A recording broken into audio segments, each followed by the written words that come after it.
Okay, so we should be live. So I thought for this live stream, hey everybody. So I thought for this live stream, what I'd be doing is talking rather than just playing Hogwarts Legacy or talking about games.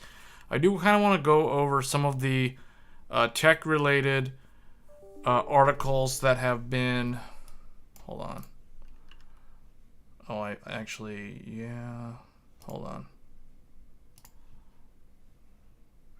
Should be live. Let me put the live. Yeah. Let me put that in the thing. Should be live. Let me put the live. Yeah. Let me put that in the thing. Let me just put that in the thing. Just so, because people on the channel were asking, people in the Discord channel or subscribers were asking me to. Oh wow! Because people I'm probably on repeating the channel myself. Were asking. Okay, yeah. Okay. All right. So current resolution does not support this configuration. Why? Oh, you know what? Hold on. Should be fixed now. I was streaming at too high of a resolution. Let me make sure that it's fixed. Okay. What does this widget do? Should be back to normal now.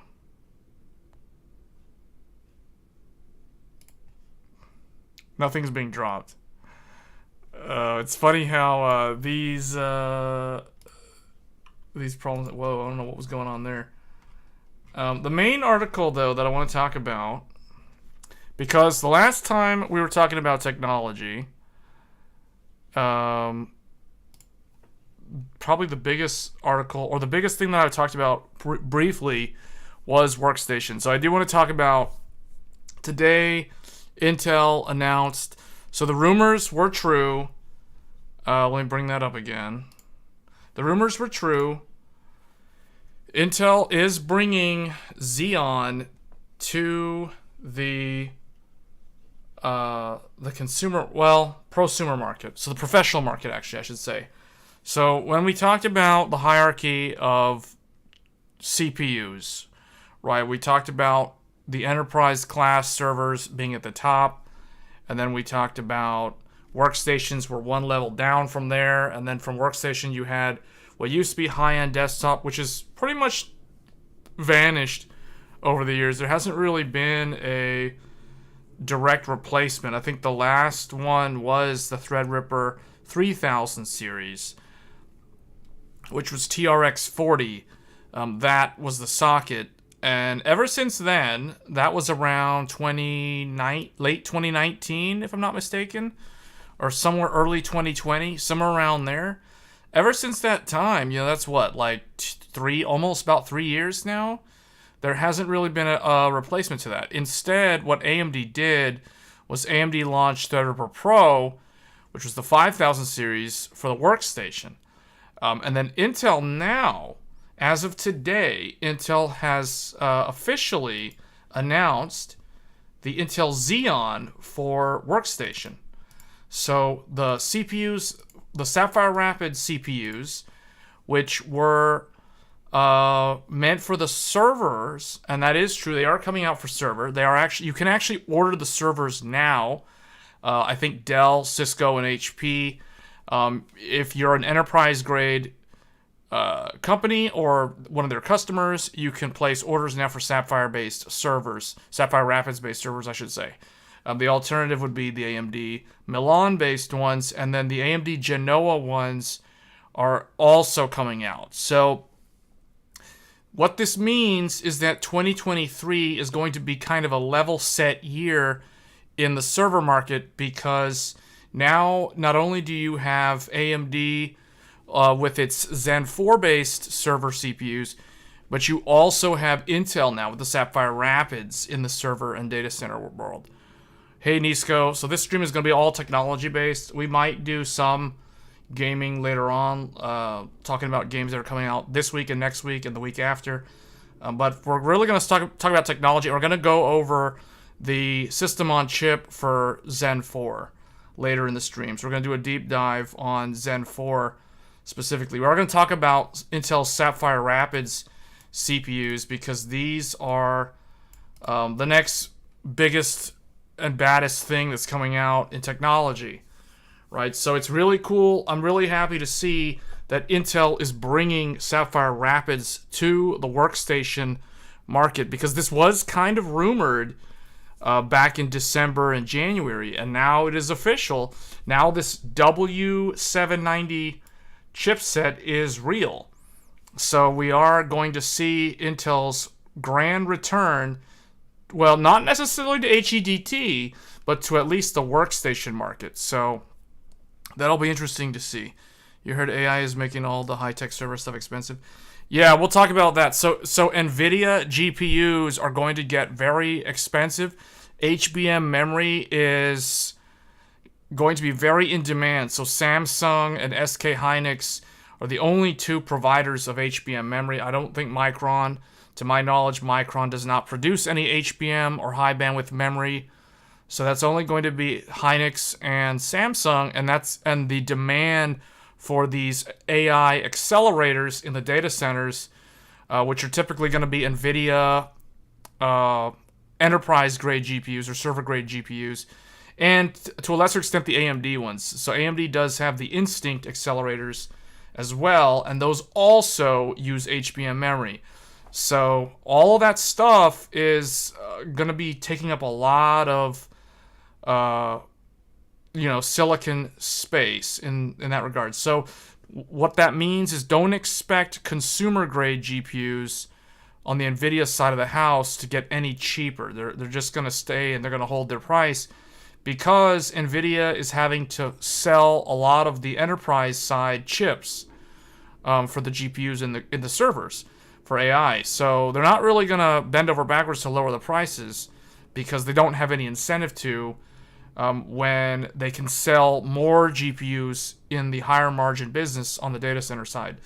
So yeah, what that means is don't expect graphics cards to get any cheaper. They're going to stay expensive. In fact, they might get more expensive next generation, but we'll see how that plays out. You seen what Moore's Law is dead said about Sapphire Rapids? All I remember is that AMD will beat it because the whole thing is so insane complex. So we're going to talk about Intel's Sapphire Rapids, right, real quick here. So what I'm going to do is I'm going to illustrate what is actually in Sapphire Rapids, because Intel actually unveiled it today.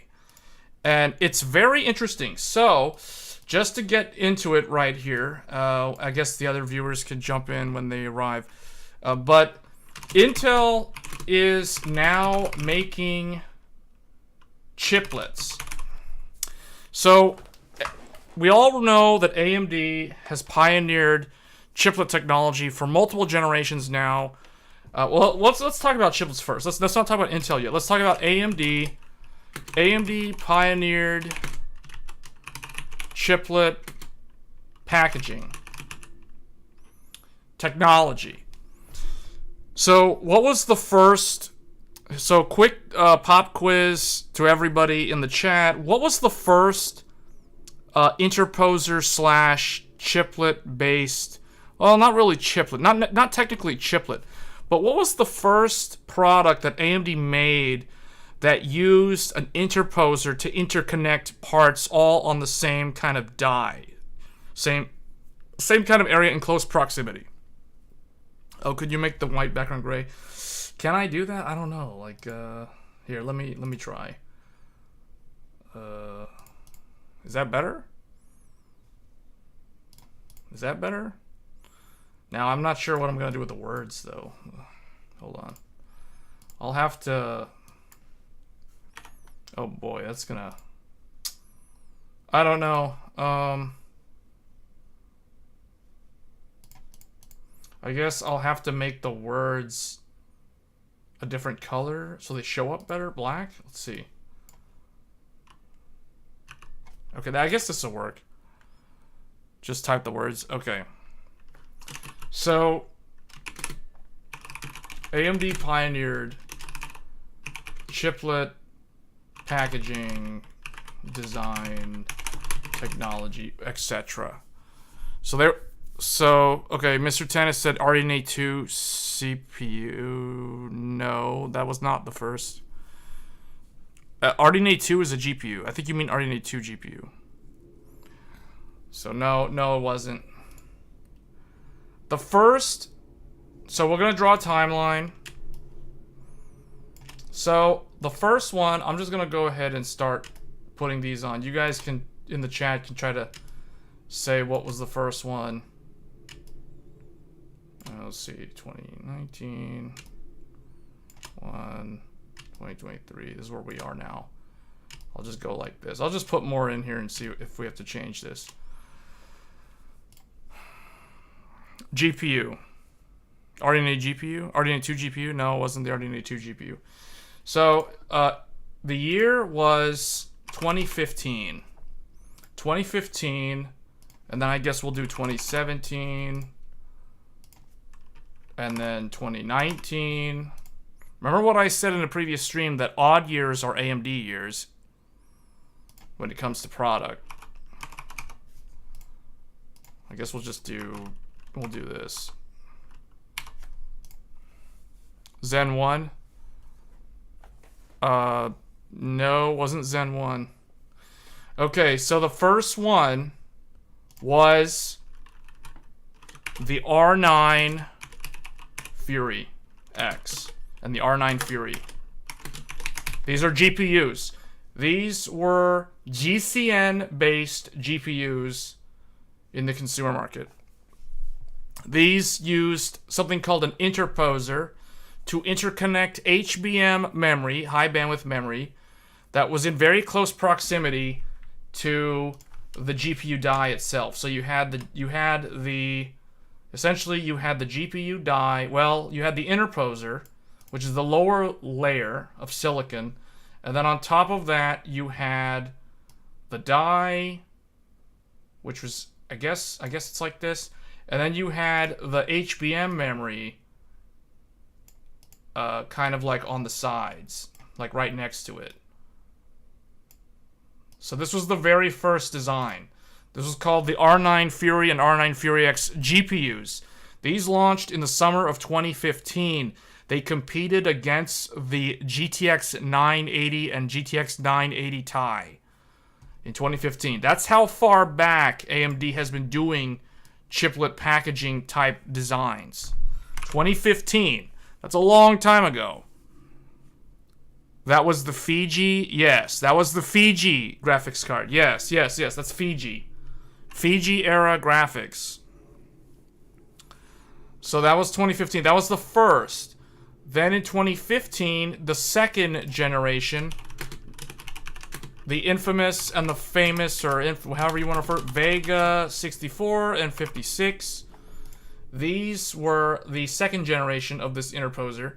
So these used HBM2, so used second generation HBM2, and the way this looked was, it was kind of like this, and then you had the HBM kind of up here. There were like two of them. So they were both 4 gigabytes. So you had an 8 gigabyte GPU. Fury 1 was, or Fury X was Fiji, and this was like 1 gig, 1. This was a 4 gig GPU, and then this was an 8 gig because it was 4 and 4.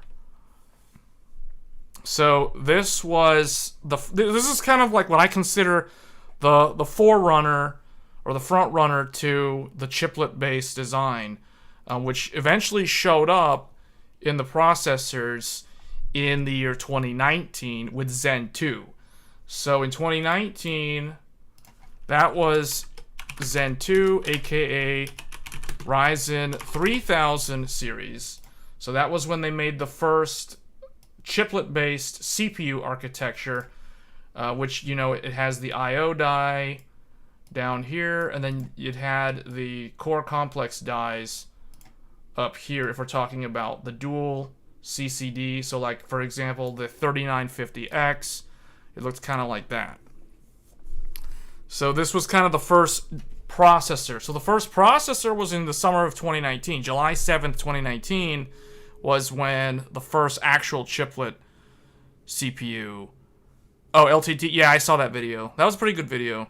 That's the sort of video that I should make. Although mine is like way more like on the technical side instead of more surface level, which is what LTT's one was showing. Yeah, that was a pretty good video though. I like that video.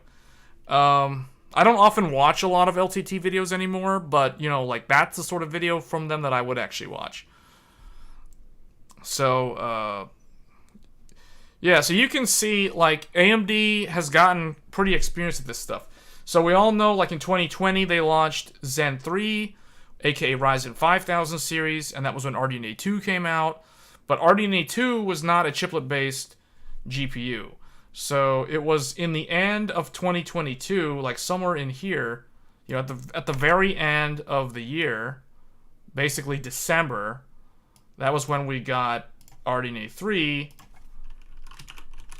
which is chiplet-based. So you had RX 7900, XTX, and the XT. Those were the first actual chiplet-based GPUs. So those are kind of like, you have the die, and then you have like these MCDs or whatever they call them on the side of it.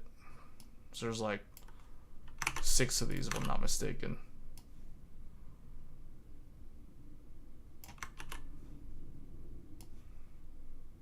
So you get the idea. Oh, this is going to be cut off, but I'll have to redraw it.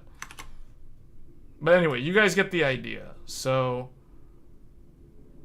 I guess I'll put this one here. Right, so the memory, well, not really the memory. The memory is still separate. But they have these MCDs, which basically are like memory interconnects to the GDDR6, which is actually still like regular VRAM out on the side. So it's not really like HBM. It's kind of like they took their learnings from like HBM, but instead of using expensive HBM, which is typically for data center, they still use GDDR6, but they put like these MCDs, which are lower cost, to offload some of the silicon that would have gone in the GPU die off to the side using it. I guess they use a different node for the MCD. I think they do. The chiplet, I'd be a great professor. Oh, really? Maybe. I don't know. You're not the first ones who have told me that. But thanks for the compliment, though. I take that as a compliment. It seems like the chiplet-based RDNA 3 is less energy efficient compared to RDNA 2. I don't know. I don't know if that's accurate, because the thing is, you have to remember, if you look at the transistor density on RDNA 3, RDNA 3 has so many more transistors than RDNA 2. So it's hard to say. If it's one of those things where it's like, if you tried to project, or I guess estimate how big an RDNA 2 or a monolithic GPU based off of RDNA 2 would have to be to match the performance of RDNA 3 without the chiplets, you know, that's probably going to be, you know, who knows what, like over 500 watts or something to accomplish the same thing. So I don't think it's less energy efficient. I do think that when you clock it down, there might be more what I consider parasitic losses in terms of efficiency. But I don't really know. Since I didn't design the chip, I don't really know if, like, which one's better. I assume that they probably weighed the pros and cons of this design. But that's kind of like the difference between the chiplet approach versus the monolithic die. So, but I guess the bottom line is chiplets have been a cost-effective way for AMD to be able to get economies of scale, because you have to remember, AMD, just like NVIDIA, has to pay for the manufacturing capacity from TSMC, and TSMC has been raising their prices for manufacturing over the years. It seems like every time I hear about TSMC, like the news stories are always like, oh, they're raising their price by, you know, X amount percentage compared to a year ago or 2 years ago or whatever, or a quarter ago, whatever the excuse ends up being, because the demand is too high. right? Because too many people want to use their fabrication nodes because they're the best ones. So that's the problem. So the problem is the prices keep going up, and the consumers end up having to pay for it on the back end, because what ends up happening is the design companies, so AMD, NVIDIA, and Apple and everybody else who uses TSMC, they're just going to push some of that cost, that increased cost, down to the consumer. And hence, that's the reason why everything in the electronics industry has gotten more and more expensive. At least anything that's coming out of TSMC has gotten more expensive. So that's the reason why NVIDIA, like Jensen Huang said, that increased GPU prices are here to stay. He infamously said that. So on an earnings call or something. So and his excuse is that TSMC has raised their price, so we too are going to have to raise our price to the consumer. And as long as the consumers are okay with paying these prices, they're able to get away with doing that. So that's just the reality. If people are going to be stupid enough to keep buying, like $1,000 plus GPUs, there's no reason for them to lower the price. And the flip side of this, we talked about this a little bit at the start of the stream, was in the enterprise world, in the server, the data centers, that's where the margins are much, much better than on the consumer market. If they can't keep enough, if they cannot stop selling these AI accelerator cards, because AI is the new hotness now, and everybody wants to manufacture some Chat GPT equivalent or improve that sort of algorithm and stuff, or just do more of those things, or copycat it, or whatever, or Google wants to do its own, that's just going to keep making the demand just escalate higher and higher and higher on the enterprise side. So then on the consumer side, there's definitely no reason to lower the price, because they're better off selling those same RTX 4090 chips in the server world for an even higher amount of money. Investment in servers is what saved AMD revenue this quarter. Yeah, and that's because there's a lot of interesting things going on with the server world, and AMD is basically capitalizing on two things. And we're going to talk about one of them in a little bit, but one of them is the superior technology with AMD's EPYC processor in the form of what was Milan, or what is Milan, which is the Zen 3 based server chip, which has been outperforming Intel's, I forget what it's called, but it's not Sapphire Rapids. It's like Ice Rapids or Ice Falls or whatever it was, or Cascade Lake or whatever it was.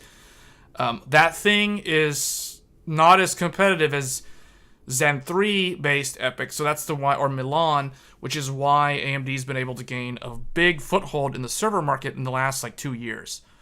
So, and that's only going to continue to ramp up, I think, if AMD's projections or forecasting is correct. But Intel is going to try to stop that as fast as possible with Sapphire Rapids, and we're going to talk about Sapphire Rapids in depth in a little bit.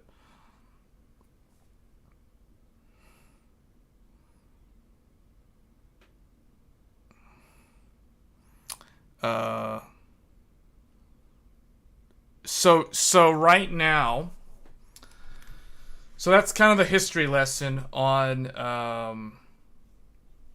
the chiplets, right? So now let's talk about Intel when it comes to chiplets. So Intel, as of Sapphire Rapids, as of 2023, will use a different color for Intel. We'll use blue. Let's see how well that shows up. Okay, that kind of shows up pretty decently, so we'll just run with that. So Intel is launching their first chiplet-based design. Sapphire Rapids, which is basically the new Xeon... Did I say Xenon? Xeon... I think it's Gen 4. Fourth Gen, I believe, is what they're calling it. Built on Intel 7. So the 10 nanometer process.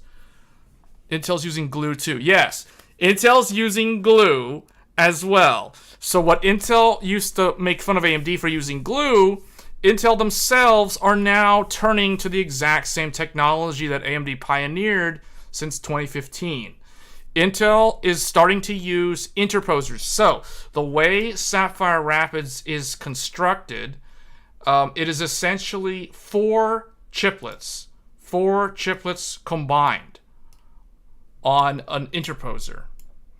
So okay, we have to go over a vocabulary lesson for Intel because Intel refuses to use the word chiplets.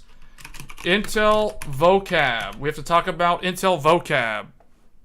Intel, when you hear the word tile, Intel's word for chiplet is tile because chiplets is considered a bad word in Intel's mind. That's like, that's like saying a four-letter word, a dirty word. So you can't say chiplets when we're talking Intel.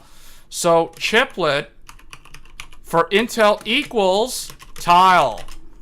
Tile is the word that you will hear from Intel marketing when Intel is referring to chiplet-based technology that they themselves make. So if you hear the word tile, if you hear someone from Intel talking about tiles, or you read an article and they're talking about Intel's tile-based Sapphire Rapids, tile is basically a synonym for the word chiplet. So that is their word for chiplet. So it's called tile. So Sapphire Rapids is built using four tiles, air quotes tiles, Intel tiles, on top of an interposer. And Intel does not use the word interposer. So interposer in Intel speak is called EMIB. EMIB, which I forget what it stands for, it's an acronym, but the EMIB is what Intel refers to as the interposer. So this is Intel's vocabulary. You gotta learn how to speak, Intel's language as well, not just AMD's language. Because I'm sure, as you will see in the next several weeks, Intel will basically flood the marketing chain with the word tile and the word EMIB, to the point where people will forget about the word chiplet and they'll start using the word tile. People will forget about the word interposer and they'll start using the word EMIB when talking about interposers. So just be aware of those words. Until finally learn from AMD how you can grow profits going tiles. So those are the two kind of main new words that you have to be aware of. So we'll just kind of put these down here. So that's the tiles and EMIB. So EMIB is basically the interposer. That's the big square. That's the EMIB. And then you have the tiles on top of it. So there's four of them. And we're going to talk about, specifically we're going to talk about Sapphire Rapids for Workstation. Tiles make me think of bathroom. Yeah, bathroom tiles. Yeah, on the wall. So yeah, these are it. So you got four of these, and the total in the workstation market is up to 56 cores. 56 cores is the highest end option from Intel when it comes to that. So 56, yeah, that's 56 cores, or 112 threads. So that's pretty good. I mean, that's still not as much as what AMD can do with Threadripper Pro, because AMD scales up to 64 cores, 128 threads. So AMD still has a higher core density at the highest end SKU. But the thing is, when you look at what you're competing against, Intel has some pretty interesting technology here. So according to Intel, each core in a tile, so for example, if we have a core that's like right here in tile 1, we'll call this tile 1, 2, 3, and 4. This doesn't look like a 2, but you guys get the idea. So tile 1, 2, 3, and 4. If you have a core in tile 1, it can talk to any of the cores in its same tile. It basically can just talk to them. They're all interconnected via the EMIB Well, actually, I'm not sure exactly if the ones in a single tile have to go through the EMIB to talk to each other, but I'm pretty sure like they probably don't have to do that. But the thing is, if a core over here needs to talk to a core down here, it has to go into the EMIB and then go along the bus in the EMIB and then come out to talk to the core. So that is going to incur a latency penalty. Intel acknowledged this publicly, that there are latency penalties for traversing the EMIB, aka the interposer. So this is no different from what AMD had with EPYC. Remember when AMD had like the first gen EPYC, and they had like basically they had EPYC, or I guess to make this black, but AMD's EPYC CPU, remember how it had like 4 things like this? And I think if we're talking about Threadripper first gen, I think the 2990WX Threadripper, which was a Zen Plus based Threadripper, like they had the same problem where if one core over here wanted to talk to another core over here, it had to go through the interposer effectively. Well, I forget exactly what it had to do, but basically it was the same thing. They had latency penalty for having to traverse through the interposer. The way AMD fixed that was they introduced that I/O die. Basically, they started using chiplets. They basically made an I/O die, in the middle that for Threadripper 3000 series or Zen 2 based Threadripper, which fixed a lot of those problems. So, but Intel is kind of having to do the same thing using the EMIB. What's the EMIB max speed? I have no idea. I don't think anybody knows yet. Intel hasn't really published that level of detail yet, as far as I know. But, you have your accelerators. You have your, like accelerators are here, up here. You got memory controllers. So I will add that every single one of these tiles have their own memory controller. So each one of these has an IMC. There might be an IMC here, an IMC there, an IMC here, and an IMC here. And then you have PCIe lane connectors off on the side for each one of them. So all the sort of stuff that you expect a CPU to have, basically think of it as like multiplied by 4. So like you have each tile has its own memory controller, each tile has its own accelerator, each tile has its own PCIe. And the other thing too is each tile has 2 channels of memory. So, that means that the total platform is 8-channel memory. So if you talk about a motherboard that will support this CPU, you're talking about an 8-DIMM motherboard. So you'll have like 4 on one side over here. These are supposed to be RAM slots, and then you'll have like 4 over here, right? So you guys get the idea. I'm drawing it really quickly, but you have 8 slots for memory on the motherboards that will support Sapphire Rapids in the workstation. So yeah, I mean it's going to be a pretty beefy CPU. Now, when we talk about what the cores are made out of, this is where it gets really interesting. So we know today Threadripper 5000, so Threadripper Pro, which is the 5000 series, which we talked about in a previous live stream, because that's what it's ultimately going to compete against, at least in the first half of the year. AMD will probably refresh Threadripper with a Zen 4 based Threadripper, but that's not going to come until way later in the year. Probably, if I had to guess, at the earliest, probably August, September, somewhere around there. And then more realistically, AMD's response to Sapphire Rapids in the consumer market, aka workstation, will probably be in Q4 of this year. I don't expect AMD to be quick to counter this because Threadripper Pro is still kind of really good value, and at the higher end, it still offers more cores at 64 versus what you're getting with Sapphire Rapids. So I don't really think AMD is going to counter this too quickly, but that doesn't mean that I could be proven wrong. So, but the way Threadripper works is it has the I/O die, and then you have chiplets, that each have, I guess, their own amount of cores, essentially CCD. So I think if this is 8, that's 16. Then you have 32 on this side, and then you put 4 more over here. So that's how you get 64 cores. You have essentially 8 CCDs on a Threadripper Pro with an I/O die in the middle. So this is basically, this would be like a Threadripper Pro 5995X or WX or whatever the SKU is. I forgot. It might be WX. I can't remember what they call the SKU, but something like that. That's 64 cores, you know, 128 threads.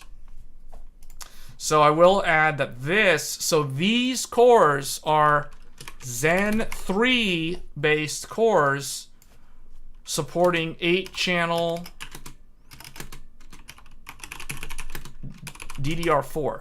Now Sapphire Rapids is more advanced because Sapphire Rapids is Golden Cove based cores, and we're going to talk about that unless people already know what this is.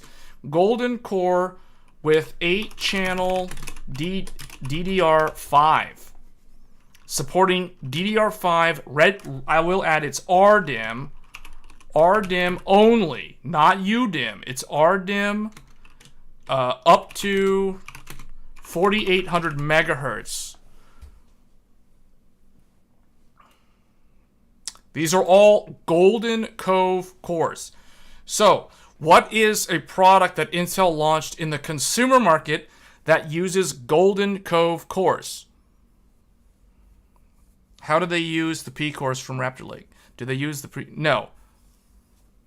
Okay, you're close though. This is Golden Cove. So, these cores, I'm going to reveal the answer. The Golden Cove cores are also known as Alder Lake core, P cores.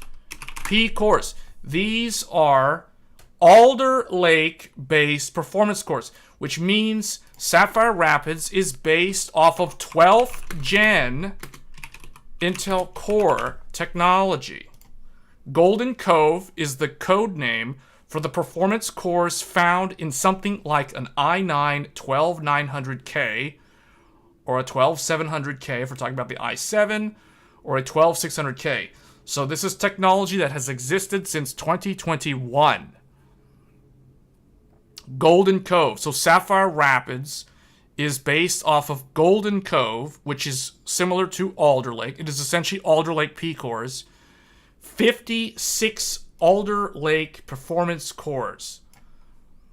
So you can understand why this is going to be pretty good.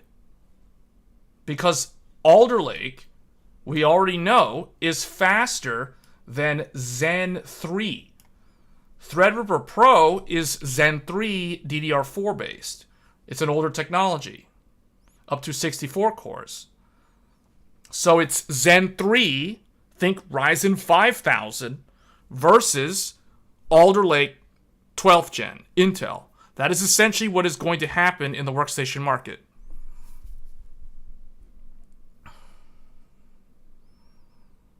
Yeah, but we're not going to talk about Meteor Lake because that's not coming out anytime soon. Meteor Lake is way, way, way far out. That's next year. So there's no reason to talk about that right now. So this is Alder Lake versus Zen 3. That's what's going to happen in the first part of this year. So AMD will... So, okay. AMD, we already know, they have Genoa in the EPYC, which is the 4th generation. That's Zen 4. So it's not like AMD doesn't have Zen 4.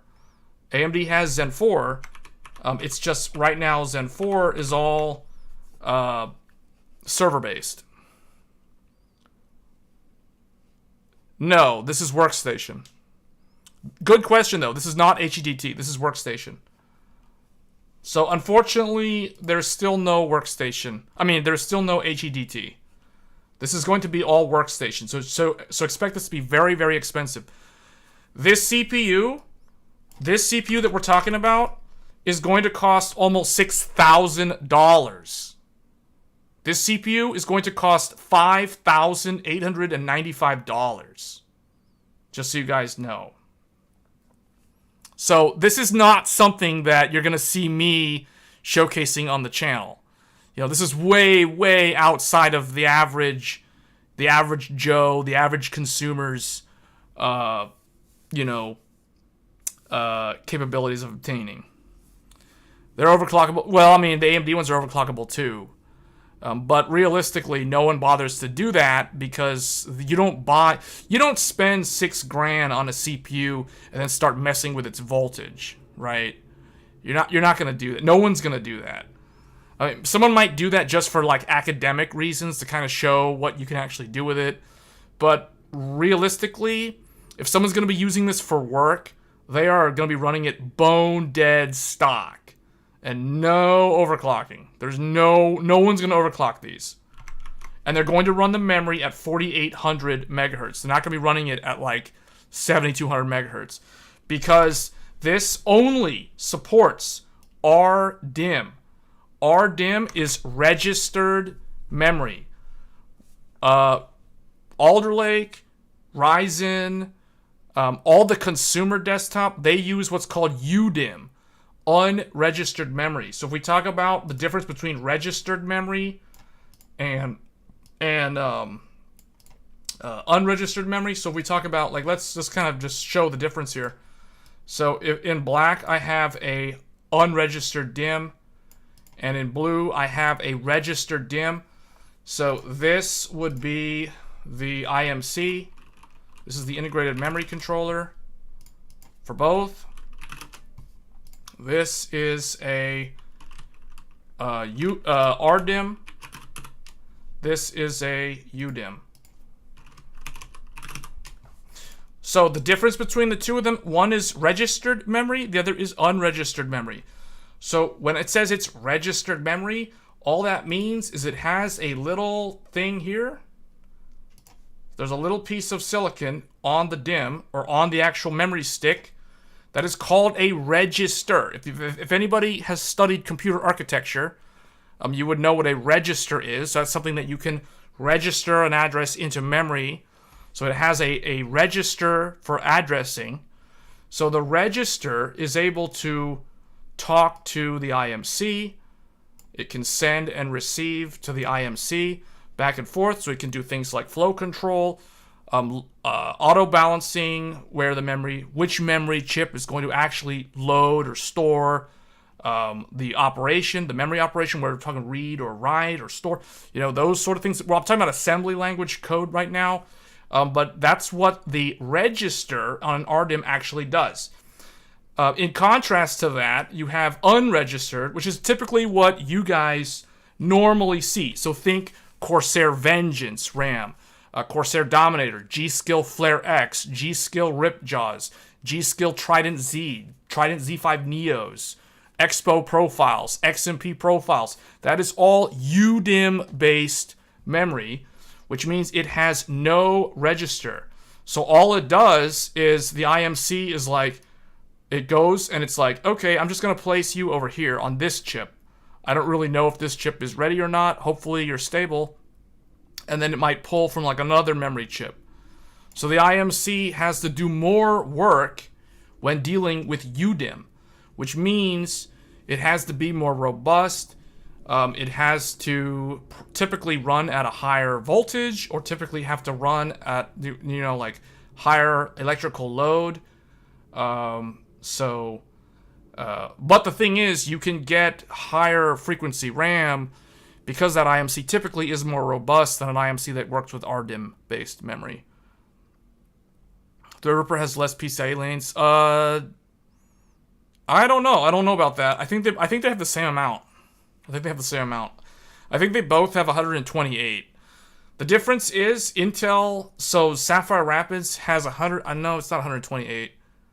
I think it's if I remember correctly, I think it's like 16 times 4, so 64. So Sapphire Rapids, I believe, is 64 lanes of PCI Gen 5. Actually, hold on. I think I found a... Here it is. Oh, no, I'm wrong. It's 100 and... Wait, it's 112? Hold on. 7... It's 112. plus 16. Hold on. Yeah, it's 100. So they're the same. They're the same. I'll show you guys. I found the slide. They have equal PCIe lanes. So you can see right here. Whoops. Well, if we're talking about the super high-end one, so the W3400 processors, so the 3400 series is the one that has up to 56 cores. So, you know, that's what? 1, 2, 3, 4, 5, 6, 7. So 7 times 16, that's 112. 112 lanes of PCI Gen 5. That's Gen 5. That's a lot of bandwidth. That's a lot of connectivity. And then you have, on the chipset, you have like 16 lanes of Gen 4. So, I mean, yeah. That's like nothing compared to this. And the thing is, this is chipset lanes. So these go through the chipset bus, whereas this is like directly into the CPU. An 8-channel, up to 4 terabytes of RAM, 4,800 megahertz, or mega transfers per second. So if we look at the lower end one, so the W40 or 2400, this I think is up to 24 cores. So it's 24P cores or Golden Cove. And what is that? That's 64. Yeah, you get 64 lanes. So this one, so when we talk about HEDT, this to me, looking at this looks like HEDT. So technically, Intel, though they don't, actually, you know what? This looks very much like an HEDT platform because this has quad channel memory. This doesn't actually have octa-channel. Octa-channel or 8-channel is typically reserved for workstations. So I can tell you right now, Threadripper Pro is more similar to this one. Threadripper Pro is 8-channel memory with 128 PCIe Gen 4. So yeah, this new like W3400, this is definitely like the competitor. This is the true competitor of Threadripper Pro. But this one over here looks like it's almost like this one is going to be in a class of its own. This one to me looks like it's Intel's return to HEDT. And this one doesn't have a W9. So Intel's introducing a new branding for its Xeon processors on the prosumer market. So they're starting to do W3, W5, W7, and then W9 if we're looking at the top. So it's interesting. So it looks like Workstation has 5, 7, and 9, and then what looks a lot like HEDT has a 3, 5, and 7, but no 9. So that's interesting. So you can only go up to 24 cores, 48 threads on the HEDT, which to me, honestly, this actually looks pretty good. Like, I actually like this. Now that I see this to me looks nice, but I can already tell, like, if AMD is probably going to counter this as well. So this, the thing that will compete with this would probably be a regular Threadripper 7000 series. So like a Zen 4 based Threadripper without the Pro naming. So think like Threadripper 7960X, 32 core, 64 thread at the high end. So I can totally see AMD doing that because we already know that with AMD's chiplet design, let's go back to the chiplet drawing. Like if AMD wanted to, all they have to do is like have, what is this, 8, 16, 24, 32. So AMD can like basically make a chip or a CPU that only has like the 4 inner ones active, and that'll be a 32 core Threadripper 7000 series CPU based off of Zen 4. So that would be the competitor to, you know, Intel's W2400 series Sapphire Xeon. So interesting stuff. Yeah, like it's really interesting to see Intel come back because the cool thing is we haven't really had a lot of competition in the high-end desktop segment for a very long time. You know, the last high-end desktop, the only one actually that has, it's still relatively recent, is the Threadripper 3000 series. So Zen 2 based Threadripper is technically the most recent HEDT platform. Because I know that's what Linus, so like LMG, so Linus's editors, they all are currently still using Threadripper 3000 based, so Zen 2 based Threadripper for editing his videos for the channel. So it'll be interesting to see, because I can totally see Linus doing a video showing like upgrading his editor's rigs to Sapphire Rapids based Xeon CPUs with the W790. So yeah, I mean, I'm pretty sure like AMD now knows, okay, we do have to do something now, because Intel actually caught up. Like, they actually have something now. So I expect to see in the second half of the year, I expect to see a refresh of Threadripper Pro to the 7000 series workstation, which will be Zen 4 based. And then we will also see possibly a normal Threadripper, which will be more of like a competitor in the HEDT space with like up to 32 cores. Because I think like regardless of how you look at it, AMD's got Intel beat on the thread count. But what it's going to come down to is like, what does the platform look like? What does the platform cost? All those sort of things, right? Like, both of them are going to have 8-channel memory. Both of them are going to be DDR5. AMD has slightly more cores, 64 versus 56 or 32 versus 24.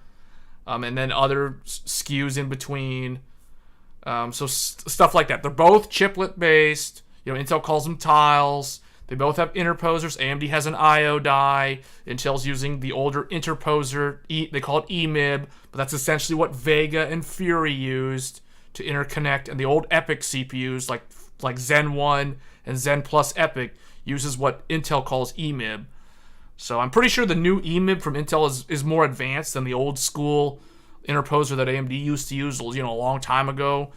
So, but it'll be interesting to see how this plays out. Yeah, something like that. I don't know. Sapphire Rapids also will be doing dual socket later this year. Yeah, but that's not really for workstation. Dual socket is for servers. And that's not anything fancy, because AMD already has dual circuit or dual socket servers as well. So, you know, that's not a big deal. You won't see that in the workstation. Workstation is only going to be single socket. Dual socket servers. But yeah, servers are always going to be dual socket. Like, the thing is, you have to remember, in the server world, it's going to be harder for Intel because AMD has Genoa. So Genoa is also launching, and Genoa has 64 cores on EPYC with the 8-channel. And from what I've seen, Genoa is more energy efficient than Sapphire Rapids.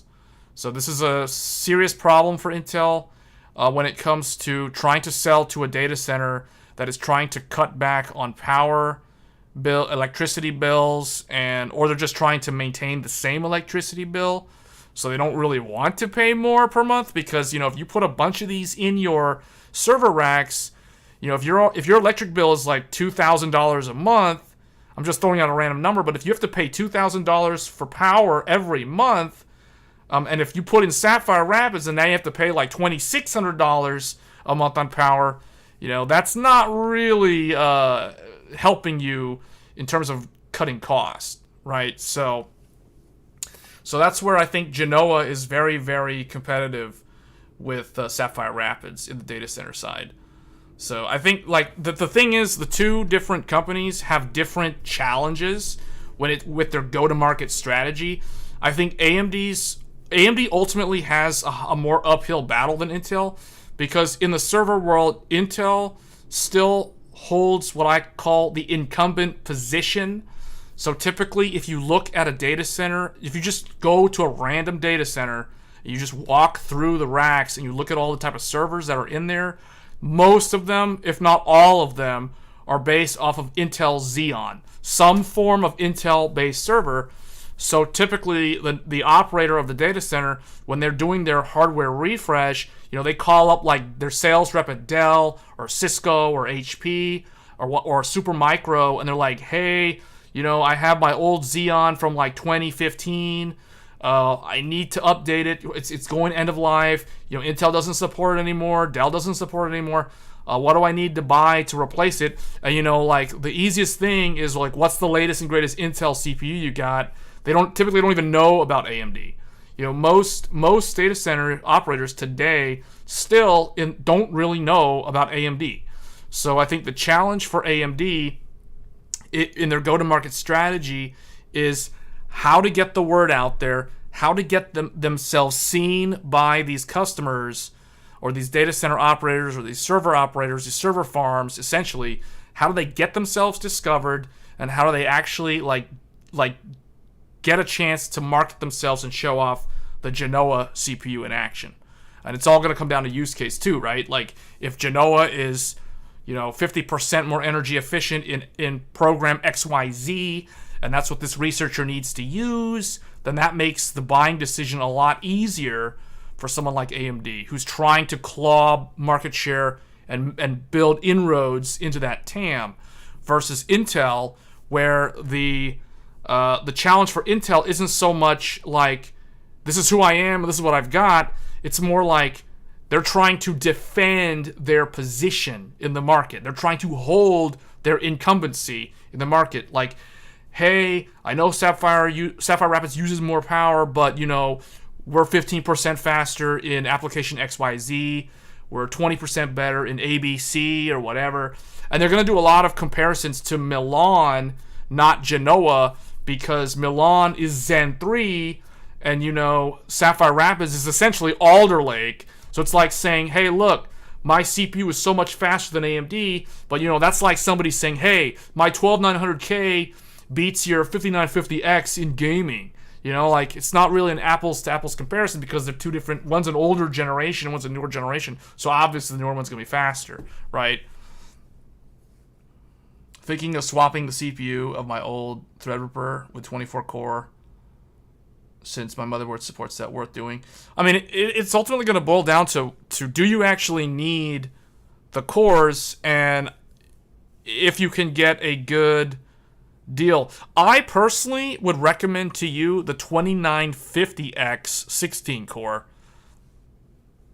The WX you really have to justify the need for those extra cores if you're going to go with a WX.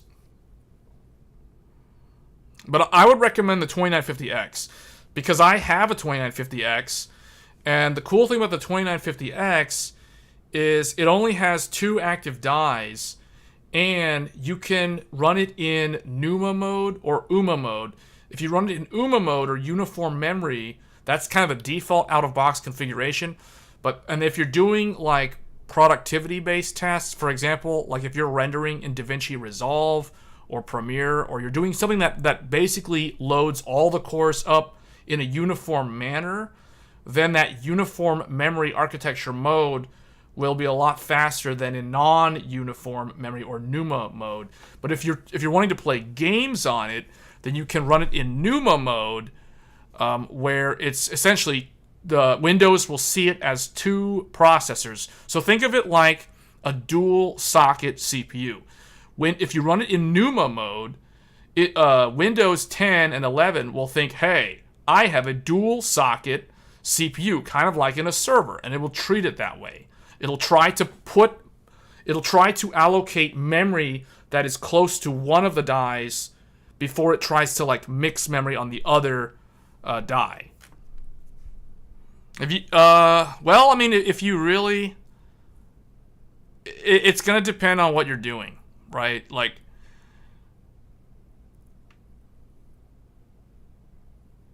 yeah, that's the thing, right? Like, Sapphire Rapids is not energy efficient, and I think that's going to be Intel's uphill battle. I think the power efficiency is going to be an Achilles heel for Intel in some scenarios, not all of them, because depending on who you're talking to, they might not care about the power consumption. Like, if they're only needing like one server and they're going to run a bunch of VMs for like AI research or whatever, then it's not that big of a deal. But if we're talking about like selling to a data center that has hundreds couple hundred servers, then the power consumption comes into play. How would you compare AMD CPUs versus Intel CPUs in terms of reliability, stability? I would say they're about the same. Like I've owned like so many CPUs over the years, and I've never had a single CPU ever like die or fail on me or be defective or anything like that. So I personally think that they're both the same in terms of reliability. I don't think one is better than the other when it comes to durability. They're basically the same.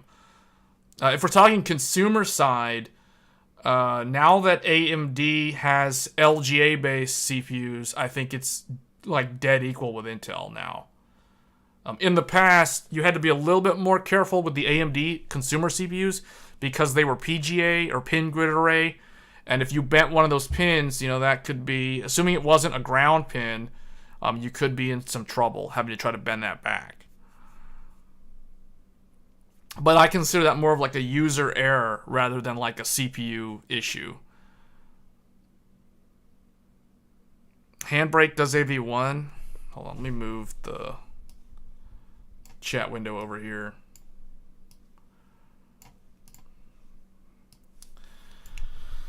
So Handbrake does AV1 these days. I wonder if the HEDT CPUs can win from the AV1 GPUs. Do they? Yeah, I mean okay, so the thing with AV1, you have to remember AV1, if we're talking about encoding a video using AV1, you don't need a GPU to encode a video in AV1.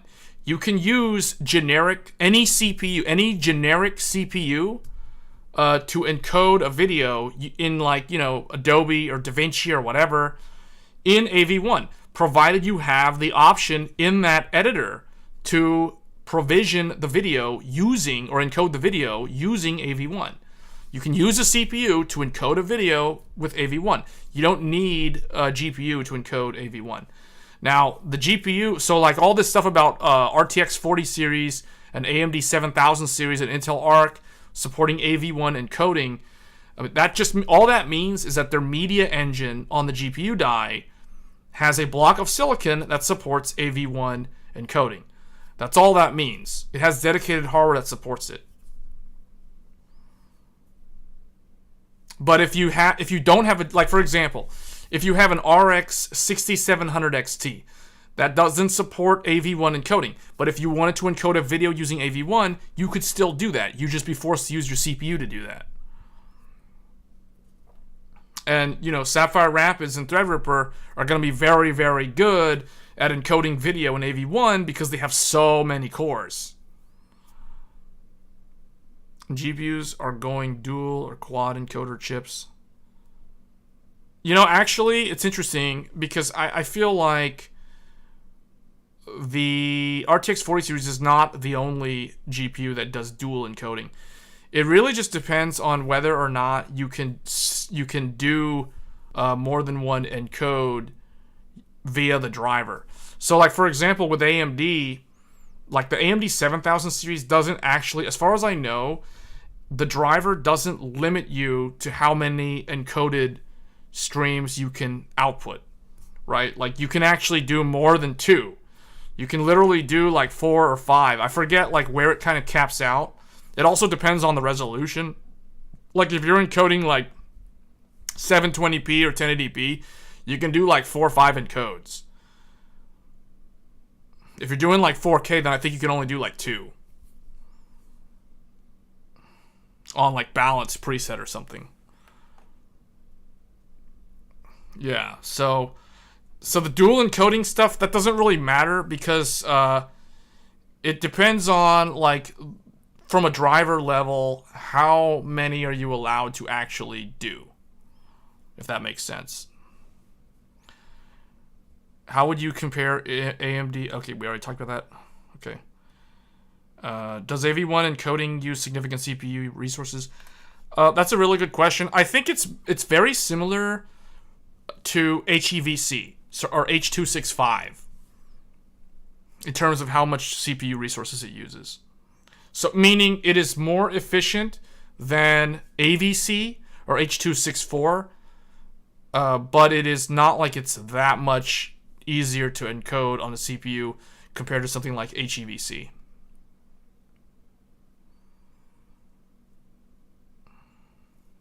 Yeah, the thing with encoding technology, I really do feel like YouTube. So YouTube is ahead of the curve when it comes to different encoding type streams that it accepts.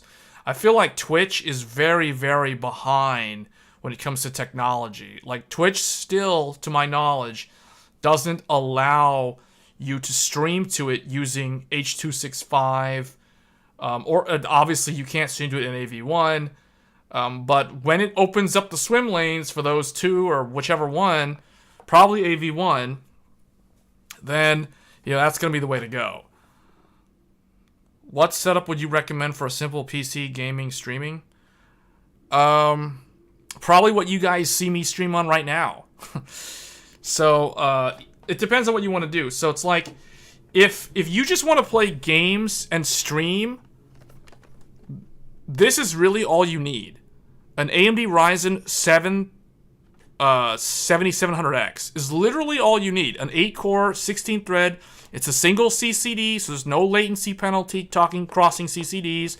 There's no E-cores. There's no P-core difference. They're all the same P-cores. Something like this.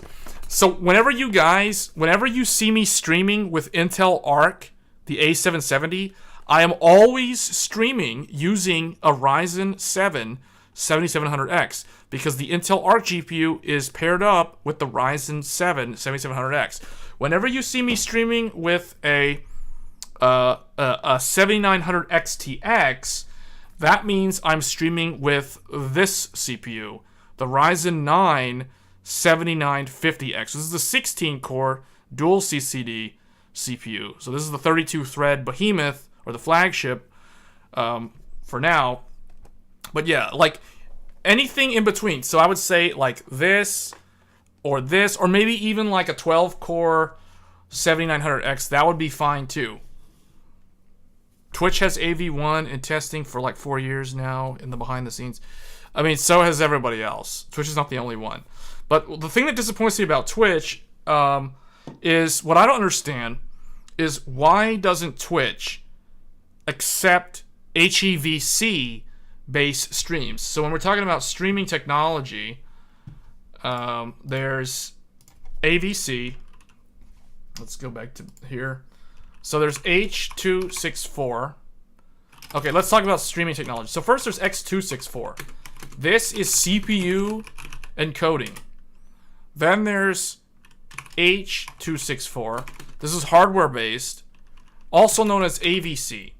So this is, I think it's like audio video codec or advanced. No, I think it's advanced video codec, if I remember correctly. Yeah, advanced video codec. So that one has been around since the early 2000s, I believe. Or no, yeah, 2004. 2004. This is so old. Twitch still only accepts AVC if you want to stream. That is terrible. That is so old. This is a technology from 2004. Come on, guys. And then so there's H.265, which is HEVC, which is the newer one, which stands for high efficiency video codec. And I think this one came out in 2013. So this one is now 10 years old. This one is a decade old, and Twitch still doesn't let you stream using it. That's utterly ridiculous.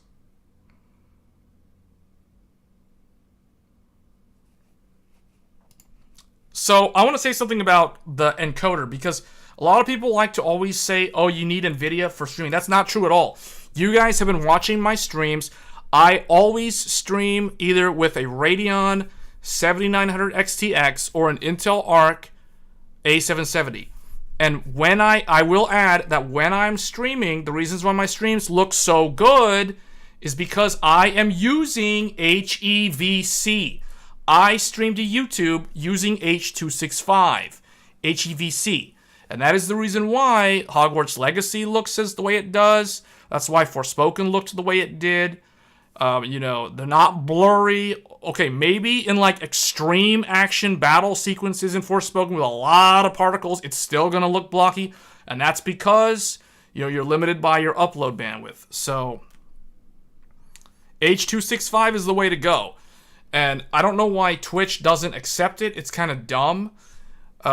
Because HEVC is just so much better looking than H.264. So when people talk about NVENC encoding, they're always talking about H.264 based NVENC encoding.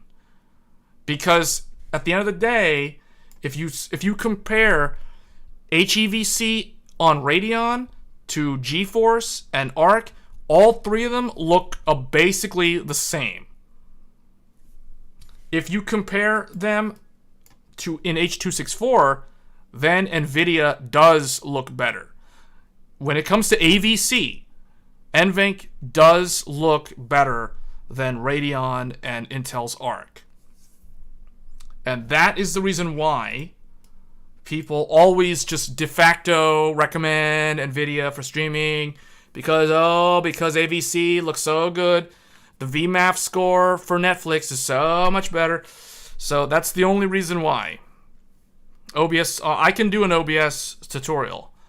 But because the way I stream using OBS is way more advanced than the average user. Isn't the royalty thing different among all of them? So, yes, it is. And that's the reason why. Ultimately, that's the reason why Twitch doesn't use HEVC. But I think at this point in time, it's a very petty argument because HEVC is like 10 years old now. It's like, come on, get with the program. So yeah, the only time NVIDIA, you got to remember, the only time NVIDIA has an advantage is when we're talking about AVC. And if we're talking about HEVC or soon to be AV1, which is basically 2018 based technology, right? This isn't even new anymore either. This has been around since 2018. So this is already, you know, pretty old by technology standards. When it comes to these two, so what I'll say is NVENC equals AMF, which is AMD's Advanced Media Functions, which used to be called VCE, equal to Quick Sync. Or I'll just say QS, which is Intel's. So you guys understand, this is NVIDIA, this is AMD, and this is Intel. So when it comes to HEVC visual quality, they are all the same. There's no perceptual difference. When it comes to H.264, aka AVC, NVENC is greater than QuickSync is greater than AMF. So there is where NVIDIA has the advantage when it comes to AVC. And that is technically a big deal, right? Because Twitch only accepts ancient 2004 technology-based AVC. You know, the dinosaur-based codec is what Twitch accepts. Now, it does accept X264. Everybody does. That's basically CPU encoding. And this is the way you had to do it if you were wanting to stream to Twitch, basically up until, you know, NVENC and AMF were a thing. Because AMF is actually, so AMD's older GCN-based encoder, which is called VCE, or Video Codec Engine, is actually older than NVIDIA's NVENC. AMD was actually first to come out with an AVC-based encoder. NVIDIA was a near second, a close second. The difference is NVIDIA optimized NVENC over every generation up until they hit Turing. So RTX 20 series, NVIDIA's quality of NVENC has not improved ever since RTX 20 series. Just, you know, FYI, anyone with a 2080, their stream is going to look just as good as someone with an RTX 4090. So there's no difference there. And then these are all the same. So it's like, if you're streaming to YouTube, it's a no-brainer because it's a level playing field. Everyone's going to be, anyone who's smart It's going to be streaming in HEVC. Why? Because it's less bitrate for better image quality, or at the very worst, less bandwidth required for the same image quality. So it's like, why would you not use HEVC over AVC? Because it's like NVENC HEVC is better than NVENC AVC, right? Which means AMD and Intel HEVC is better than NVIDIA's touted AVC-based NVENC. Better bitrate, more efficient, better image quality. So it's like, the only reason why this is an argument is because of Twitch. It's really only because of Twitch. Because when it comes to YouTube, none of that matters, because if you're on YouTube, you should be using HEVC. But not everyone knows how to stream to YouTube using HEVC, because it's not intuitive and it's hidden and it's not well known. The default, if you were to stream to YouTube, the default is actually this. It's actually CPU encoding. And then if you want to switch it to, say, GPU encoding, it defaults to AVC. Do you take an FPS hit when gaming and streaming using the GPU's encoder? You probably do, but it's so, like, it's gotten to the point where it's so negligible that you don't really notice it. Like, for example, when I stream Hogwarts Legacy, if I'm getting, 90 FPS while streaming, if I turn off the stream, I might be getting 95 FPS. You're talking like 5 FPS at 90, or like if we set the baseline at 100, I might be getting like 105. So basically, you're losing like what, at most 5%, and it's already like above 60. So at that point, who cares, right? No, it's not a 10 FPS hit. I wouldn't say that. That's how it was in older generation hardware. I don't know about AVC because I haven't streamed using AVC in a long time. What Nisko is saying, like 10-ish FPS hit, that might be in the case of AVC. But if you use HEVC, which is more efficient, it's probably less.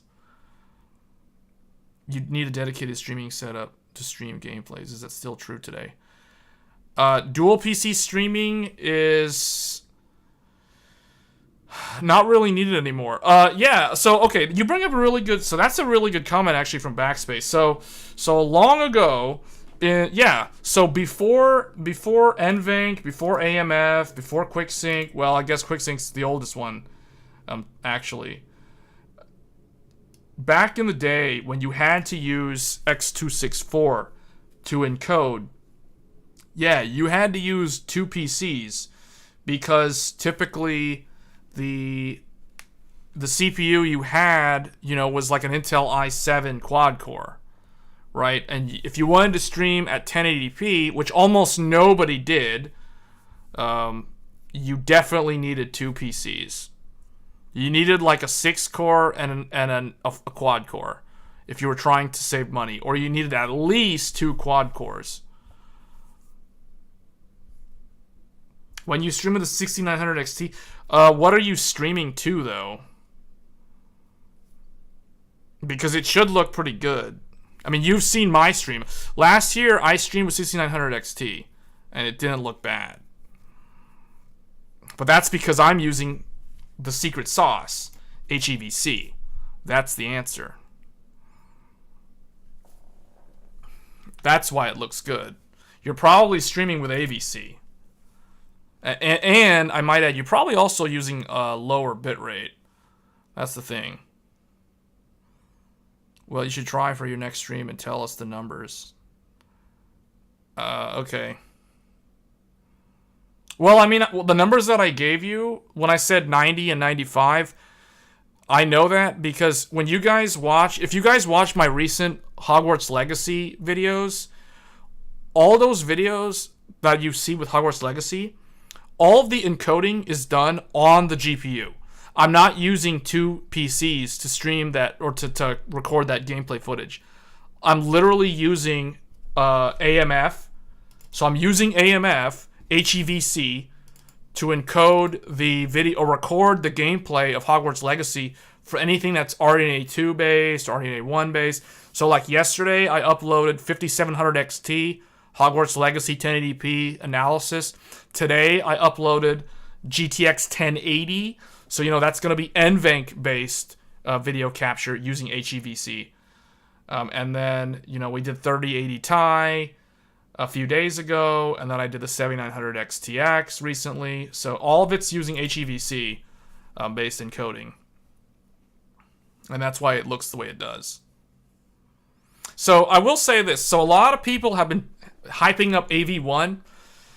AV1 is very similar to HEVC in video quality. So don't expect AV1 to be so amazing. It's so good. I guess if someone takes an AMD card, like for example, if somebody takes a GTX 1080 or RDNA 2 base 6900 XT, and if they're streaming it with AVC on an old GTX 1080 or an RDNA 2 based 6900 XT, and then they go to AV1, yeah, they're going to think that it's an amazing upgrade because AVC to AV1 is a massive leap in visual quality at the same bitrate. But for someone like me, who has been streaming in HEVC for so long, it's going to look almost the same. It's going to be very hard for me to see, is it actually better looking? It might be slightly better, if not the same. So it's I'm already using, a solution that works. It's I don't understand. Now, honestly, I know if you're streaming on Twitch, then you don't have access to HEVC. So then you're stuck using AVC. So if you're doing that, then you really have to customize the encoder settings to get better image quality. And then that's where it gets tricky because you have to do custom encoder settings to make it look good. No, I don't think so. No, NVENC I think goes as far back as Kepler. I think Kepler was the first. So GTX 680 in 2012 was the first NVENC CPU. Actually, you know what? We can probably go down memory lane. Here, let's do this. Where's I'm gonna blind you again with the white background, but NVENC. Let's see if I'm right. Here we go. Kepler. I was right. Introduced with Kepler in March of 2012. It was a 600 series, first generation. GK110, aka GTX 780 and 780 Ti, and the first GTX Titan, GK107. That's some low-end GPU. I think that was the 750 Ti. This is the 760. This is the 680 and the 770. The latest Radeon driver supposedly has improved on GPU streaming. Yeah. And then Maxwell. What are these? And then you had more Maxwell. These are the low end. This was... Okay, so this one had no NVENC. So basically, yeah, it started with Kepler. And then Maxwell. Maxwell, I know it got a lot better, but Maxwell was still not better than AMD. It was during Pascal. It was during the GTX 1080 series was when NVENC overtook AMD's VCE. Because AMD also had their own. So VCE. Let's look at AMD, because it's not like AMD never had this. See, so video coding engine, VCE, this was AMD's one. VCE was introduced with the Radeon HD 7000 series on December 22nd, 2011. See, I told you guys that AMD was the first one to come out with a dedicated hardware media engine for encoding video on their GPU, and I was right. See, 2011. NVIDIA wasn't far behind them, though. 2012. So, a few months, right? March 2012 versus this. But, if you're ever on Who Wants to Be a Millionaire, and the question pops up, who was the first company to come out with a GPU media encoder for video encoding? The correct answer will be AMD, not NVIDIA. That will be wrong. So, it's there you go. So VCE1 was basically Tahiti, so like the 7000 series, and then they got rebranded. VCE2 was Hawaii, so that's think like the 290X, 290, those GPUs. You'll say ARM.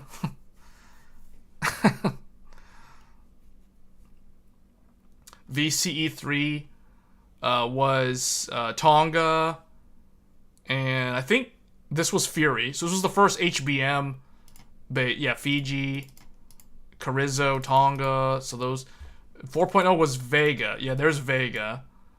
And then I think what happens here? UVD decoder. Okay, so that added the UVD 7.0 decoder. That was the only difference. So you can see like AMD worked on it until like the 3rd generation, which was basically R9 Fury, and then it kind of like didn't really do much. Then there was like the 4.1, which is basically Radeon 7 and the server-based Instinct cards, the accelerators. But then they replaced it, so it's like they replaced it with something called AMF. I honestly don't know why they changed the name, and I think this is part of the reason why a lot of people forget like AMD's video code engine, because it kind of stopped. Like they replaced it with Video Core Next. I don't know why they renamed it, because it's kind of dumb to rename it. So it's like they went VCN. So see, like here, VCN Van Gogh is RDNA 2. Rembrandt, that's the laptop. Raphael, that's Zen. Why is it like this? Why is it okay? See, so like here it is, right? AV1. So it's like you can see AMD supported VP9 decoding since basically the first VCN, which was an APU, and then AV1 encoding is VCN 4.0, which is basically the 7900 XT and XTX.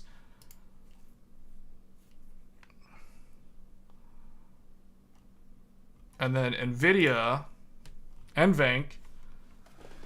So you can see, so this is what I mean by nothing changed in terms of NVENC's quality since Turing. The only thing that changed is AV1. So you can see AV1 encoding is supported on Ada, the Ada GPUs. The Ampere ones don't get it. And it talks about what changed. So you can see, like right here, Turing, or wait, no, True Turing, so 6th generation. NVENC implements HEVC 8K encoding at 30 FPS, HEVC, all this stuff right here. So right here, look, read this. 7th generation Ampere. Ampere has the same NVENC generation engine as Turing. That's when I said that the visual quality is not any better, this is what I mean. The only substantive difference is that NVENC received support for AV1 decoding with film grain. And then they talk about how the entry-level ones like don't have it. The decoder and encoder are permanently disabled during manufacturing. So any GA107 doesn't actually have an encoder. And then 8th generation Ada, the only difference is AV1 is added for encoding. That's it. That's the main thing. So I mean that's a good thing, but in terms of the quality, nothing changed. So the visual quality for Ampere, Ada, and Turing is exactly the same. That's what I'm saying. Now with AMD, I don't know. Does this article talk about what they've done? So,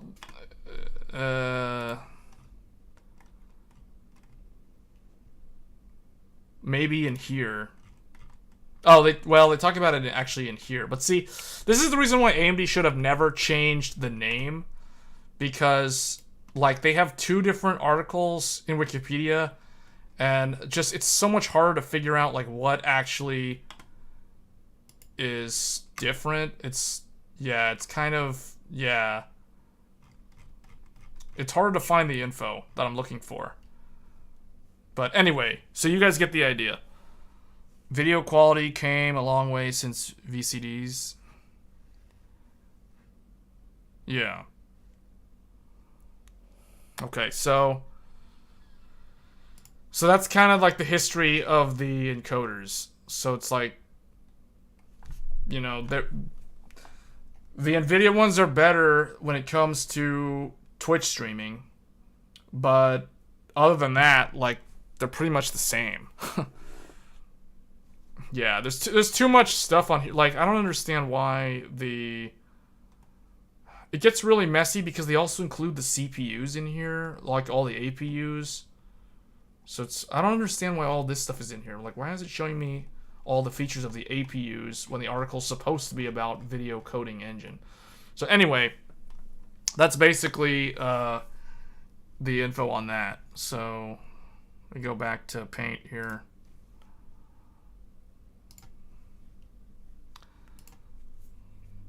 I don't even know how we got sidetracked into talking about video encoding on GPUs when we were talking about Sapphire Rapids. Oh, because we're talking about like encoding AV1. That's right.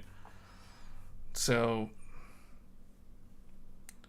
yeah. So keep in mind that GPU encoding only started 10 years ago, realistically. Well, 11 years ago. Yeah, 11 years ago. And you have to remember that back then, if you tried to encode video using the GPU, if you tried to stream using a GPU, you couldn't, because there was no way to do it. The reason why you couldn't do it was because, let's think about this. So if I have to think back to what the world was like in February of 2013. So in 2013, OBS was brand new. For those that don't know, OBS only started in the end of 2012. Literally, OBS is literally 10 years old. It's literally 10 years old. And back then, if you were actually a true like Twitch streamer, you were not using OBS. You were using something called there was two programs. You were either using Adobe Flash Media Live Encoder, or you were using a program called XSplit.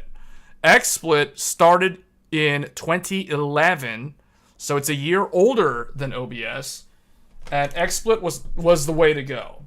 Like, pretty much anybody who was streaming to Twitch, or what used to be called Justin TV, it was Justin TV back in like 2011, and it became Twitch in 2012. So Twitch has only been around for like 10 years, for those wondering. You know why I know? I started streaming to Twitch in 2012. 10 years ago. That's how I know all of this. The reason why I know all of this is because I know what it was like to stream to Twitch in the early days. I used to use a program called Flash Media Live Encoder. Now I gotta go find it. Flash Media Live Encoder. There it is. Okay, here we go. We're going back in. Prepare your eyes. Okay, this is it. If you were a true streamer on Justin TV, remember I'm calling it Justin TV, not Twitch, because it used to be called Justin TV. That's how you know that I actually used to stream, because I actually know what it was like to stream on Justin TV. You were either using Adobe Flash Media Live Encoder, which looked like, yep, that's what it looked like. I remember this. I remember how it ran horribly on my Athlon X2, and I had to upgrade to a Phenom X6 so I could actually use this program, because this program was so hardware dependent. So I used FMLE. It's almost like saying FML. FML. I was using FML 3.0. And then I was using FML 3.0 because that was the last one. I guess it was this one. Well, no, that was the last one that ended support 2016. So yeah, I was using this. And I was like, man, this is terrible. This program was horrible. It ran terribly, and you were only able to stream in 360p. At best, you could stream at at most streamers back then were streaming in 480p. Most people are doing 480p widescreen 480p. I forget, it's not 640 by 480. It was like, I think it was like 800 by, or like 784 by 480. It was some like weird resolution. So this is what you had to use in the early days of Twitch, back when it was called Justin TV. This is what you were using. Like, this is what everybody used. They were using FMLE. I remember it, FMLE. 2011, when I first started streaming to Twitch, it was 2011, and I was using an Athlon X2 dual core, and it ran so bad with this, because it was only 2 cores trying to stream at 480p, or maybe it was like 360p, and it was terrible. Because the thing with FMLE forced you to stream at a constant bitrate, which is the way we stream today, but back then, you know, internet speeds weren't as fast. So a little startup company, I think based out of the Philippines, if I'm not mistaken, founded a company and made a product. Their company was called Split Media Labs, and they made a program called XSplit. And this was a game changer. This was the program that really made Twitch become what it is today. A lot of people like to give credit to OBS, but in reality, XSplit is the OG that actually made it happen. Because back then, you have to remember, like I said, internet speeds were not as fast as they are today. Remember, we're talking 10 years ago. So when I was using FMLE from Adobe, it was basically a garbage program. It was so resource heavy. Basically, the way I thought of FMLE, I was like, man, this is like Windows Vista. It requires so much high-end hardware, and it runs terribly. The system just chugs. So the reason why people were using dual PCs to stream was because Adobe's FMLE was so resource heavy, and back then computers weren't nearly as fast as they were. Remember, back in 2011 and 2010, you know, the best CPU you could get was an Intel, the first generation Intel i7 Nehalem based CPU, and that was a 6-core at best with triple channel memory. So you had to have one of those if you wanted a single PC to stream, or you had to go dual PC streaming. And you had to have either like a Phenom plus another Phenom, or you had to have an Intel Core i7 plus a Phenom. Phenom would do all your rendering to Twitch, and then you would game on the i7 or whatever. You know, that's kind of how it was back then. Did you see that the 30... we can talk about that in a little bit, but we're kind of going down history lane because I think this is pretty interesting talking about this because I haven't actually talked about this. This is how Twitch got to where it was, because when XSplit came out, I remember XSplit went into open beta in like the fall of 2011. So it was free to use, and back then your alternative to XSplit was Adobe FMLE, which was terrible.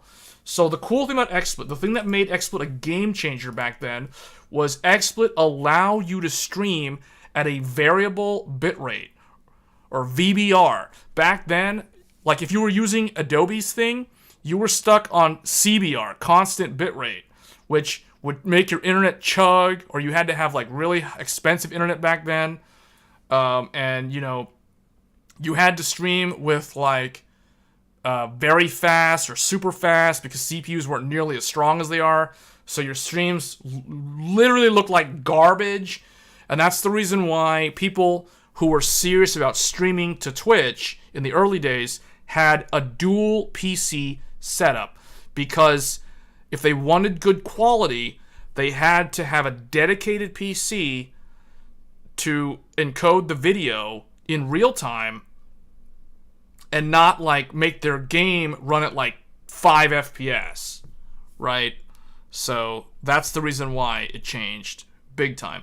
So XSplit brought in the ability to do variable bitrate. So like, what do I mean by variable bitrate?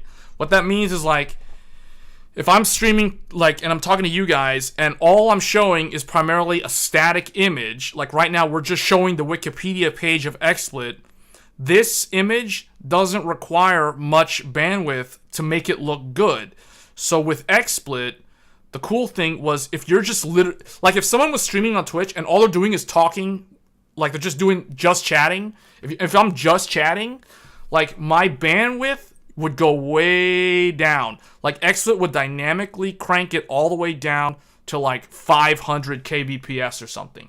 And the quality would still look good because it's just a still image primarily, right?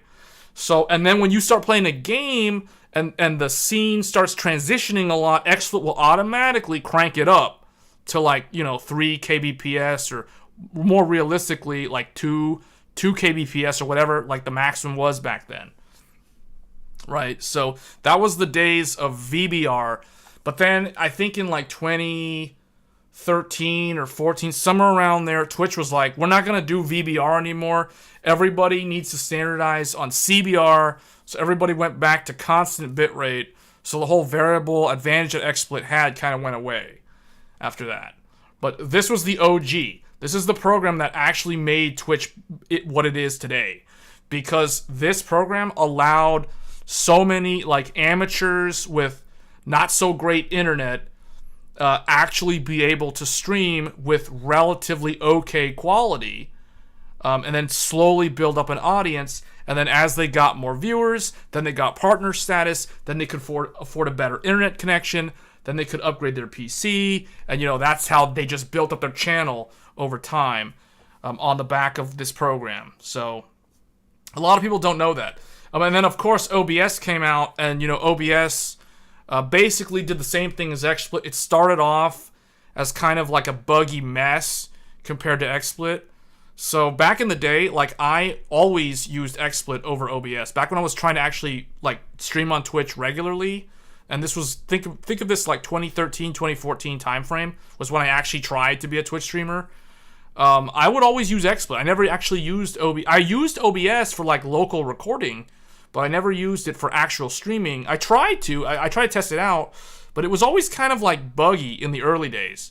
But eventually, fast forward to like 2015, 2016, then OBS, like the development got really solid, and then it actually started overtaking XSplit in terms of features and stuff.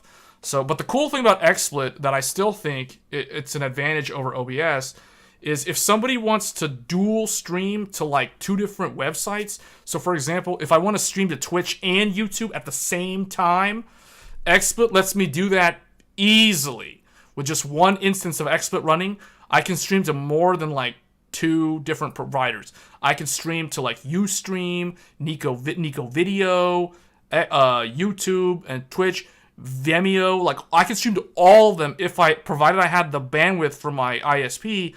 I could technically stream to all of them simultaneously using XSplit. You cannot do that with OBS. With OBS, you can only stream to a single content provider. So that's the reason why XSplit is more like a I guess, professional use case application for broadcasting versus like OBS, which is basically open and free to everybody. So yeah.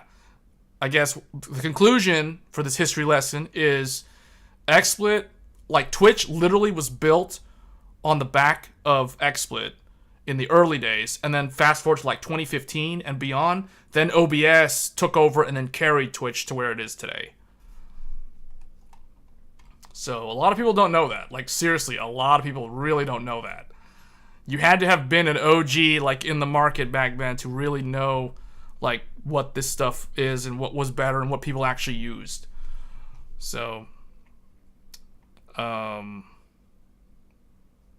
let's see. There's not so many comments on this stuff. So someone is out there. Someone's still using it. Well, I don't know if they're still using FMLE because FMLE is not really technically like it's not supported since 2016. So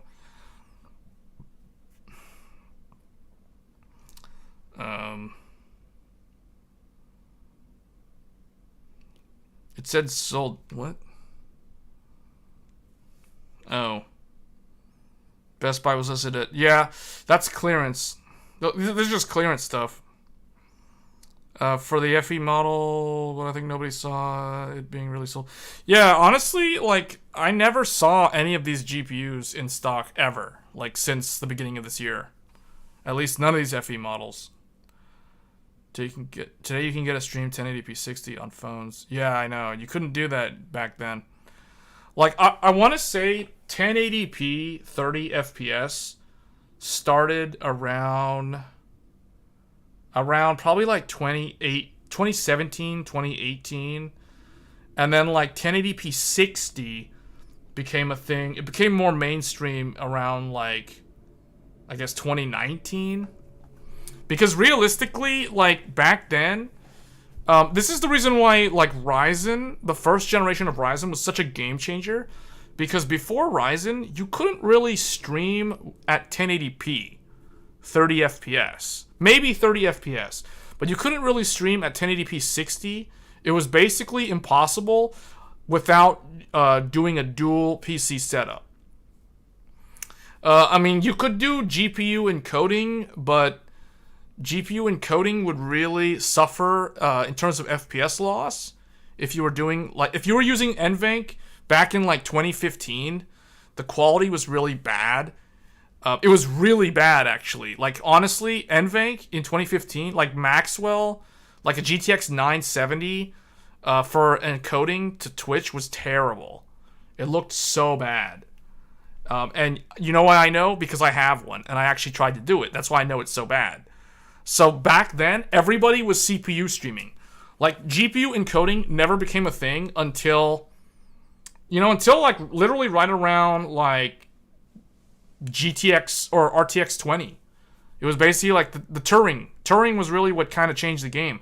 Because Turing was when like the visual quality on GPU encoding actually became good. Because back then, like the standard, so let me go back to Paint.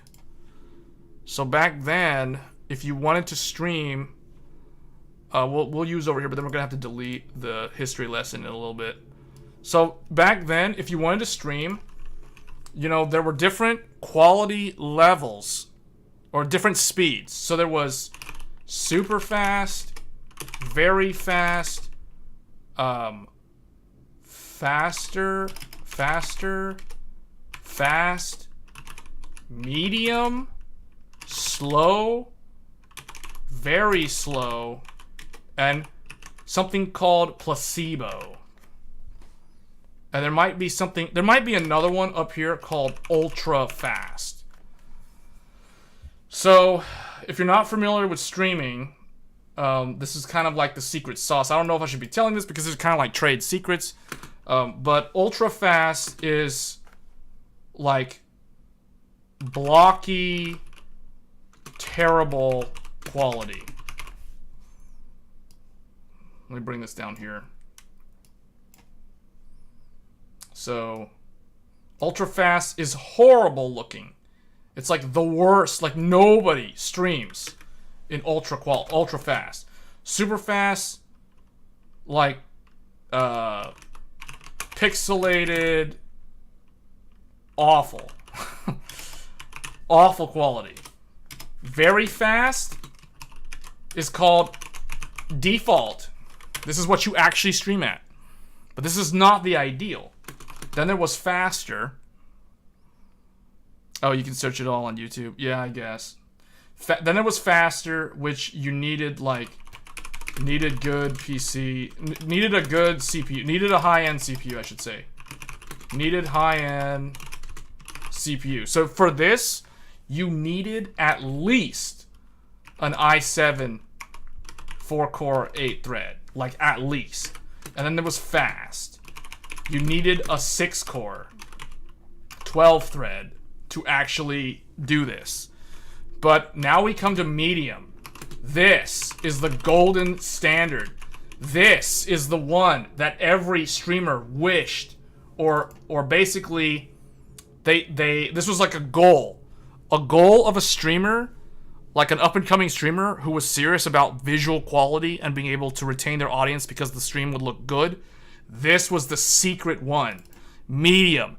If you had a rig that could handle streaming to Twitch with medium encoder preset setting, you were solid because you actually had streams that looked good at like 3.5 Mbps with medium at like 720p 30 fps, 720p 60 fps. And then if you had higher end internet, you know, like if you could afford to stream at like 5 Mbps or 6 Mbps, then you could do 1080p 30 fps at medium and it would be okay looking. But realistically, most people streamed at 720p 30 or 720p 60. But this needed, why is I can't find my cursor. This needed an this needed an 8-core 16 thread. So now do you guys understand why Zen 1, aka Ryzen, when it first came out, was a game changer? This is the reason why it was a game changer.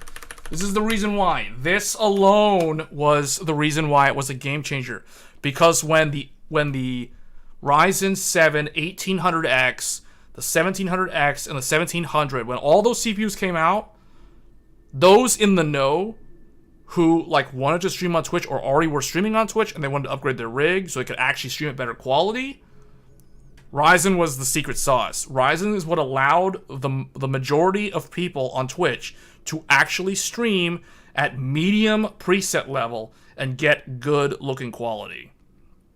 That's what enabled it. Because in the past, if you wanted to do this, you had to pay $1,000 for an Intel Haswell E 5960X or a Broadwell E 6900K. Those were Intel's 8-core CPUs in like 2015, 2014.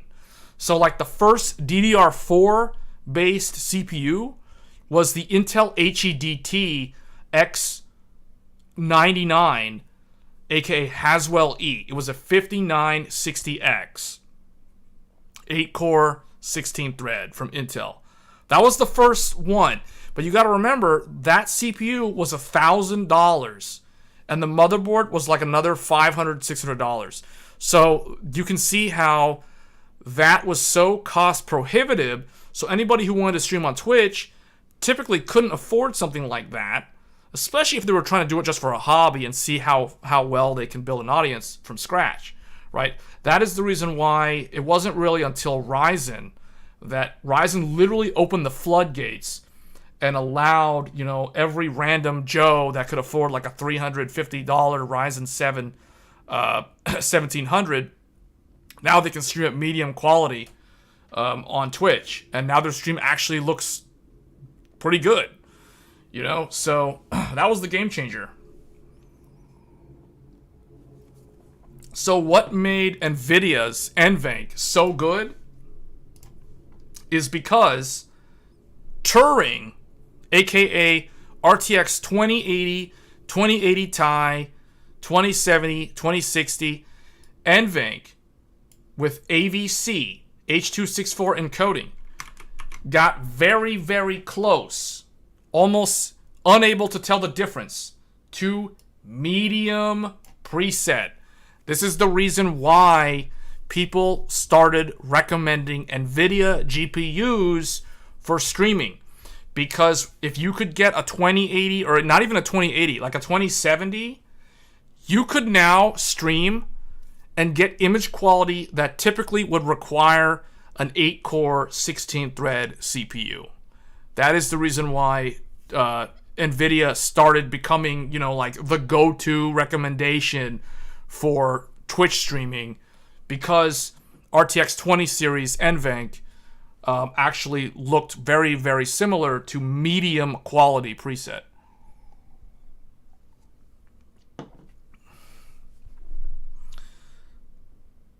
Well, it wasn't a chiplet. Remember, Nisco, that Zen 1 was not a chiplet. 8-core was the max. That was the flagship back then. You want them to do 10-core chiplet these days? Yeah, maybe, I guess. Maybe with the next node shrink. Maybe like Zen 5. But that's kind of the way it goes. So now you guys know why people who are big into video editing and streaming kept hyping up NVENC on NVIDIA since the 20 series days.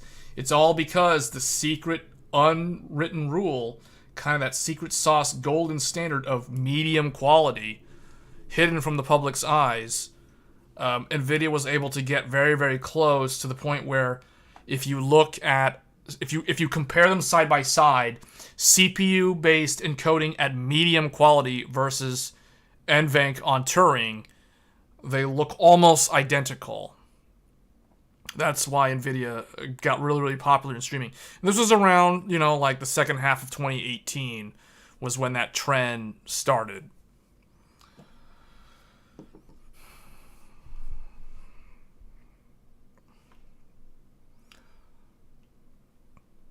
So now I guess we can change the subject, since we talked about Sapphire Rapids and then we somehow went way in depth on like encoders, and then we eventually went into like the history of Twitch, and then we talked about like CPU encoding just now, which was actually pretty surprising. I didn't expect to talk about CPU encoding.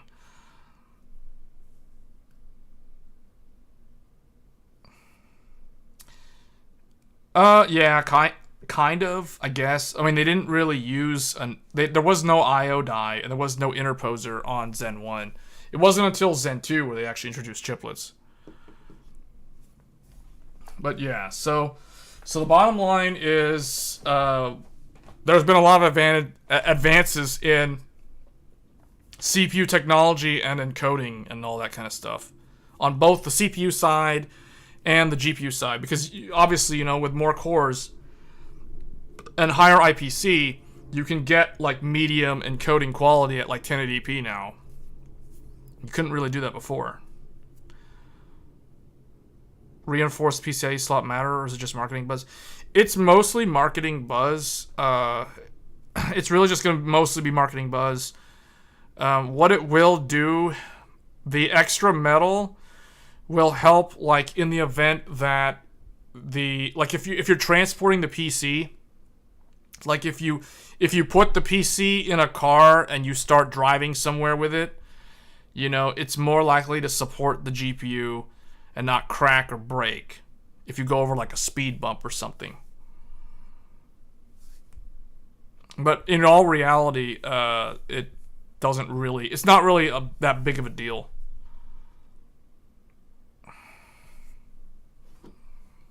Well, I mean, the thing is, like, with those big, thick GPUs, those GPUs typically come with a support bracket. So you would just use a support bracket anyway. So it wouldn't really be that big of a deal. Okay, so what was the other thing I wanted to talk about? I guess the only other thing that I had planned to talk about was... Where is it? I guess I kind of wanted to talk about the SOC topology on Zen 4. Since we talked a lot about Sapphire Rapids, we talked about how its chiplet design works, and then the 8-channel. The fact that Sapphire Rapids is server grade Alder Lake. Golden Cove. This is Alder Lake. So Sapphire Rapids is basically Alder Lake, and Threadripper Pro is basically Ryzen 5000 series. So now we've got 12th gen competing with Zen 3 again in the workstation market. So we'll see how that plays out. Obviously, I expect Sapphire Rapids to outperform Threadripper Pro. And it won't be until the second half of the year where we'll actually see AMD respond with an updated lineup. But in the enterprise market, in the server world, it's still going to be like the clash of the titans, because it's going to be Genoa versus Sapphire Rapids in the data center, which is basically Zen 4 versus Alder Lake in the data center, in the server world. So this is the big battle that's going to be waging on this year between AMD and Intel in the server world. So it'll be interesting. Once again, remember what I told you? Remember what I said on a previous stream when I said that Zen 4 from AMD was meant to compete with Alder Lake? I really meant that when I said that. Remember, people probably didn't understand what I meant because people were like, well, don't you mean Raptor Lake? Isn't Zen 4 supposed to compete with Raptor Lake? I mean, I guess technically because Intel like pulled Raptor Lake up and threw it out there in the market, they're forced to compete with Raptor Lake. But realistically, Zen 4 was always meant to compete with Alder Lake. That's what it was meant to do. It was meant to do battle with Alder Lake. And we're now seeing that battle start in the server world. Sapphire Rapids, being Golden Cove based, aka P cores on Alder Lake, is going to do battle with Genoa in the server world, which is Zen 4 based, which is aka 7000 series Ryzen, fighting 12th gen Intel in the server world. And in the workstation world, it's going to be Alder Lake versus Zen 3. So it's like, now it's like, okay, old school 5000 series really doesn't want to die, doesn't want to go away. So I guess AMD will be forced to refresh their lineup. What's the code name for Raptor Lake P cores? I'm so glad you asked that question. So here's the big reveal. The code name for Raptor Lake cores, we'll do it in purple. No, we'll just do it in blue. The secret name is called Raptor Cove. It's called Raptor Cove. That is the code name for Raptor Lake. The code name for Alder Lake is Golden Cove. The code name for Raptor Lake is Raptor Cove. Go figure. That makes so much sense. One of them's Golden Cove translates into Alder Lake. Raptor Cove translates into Raptor Lake. The Raptor Cove.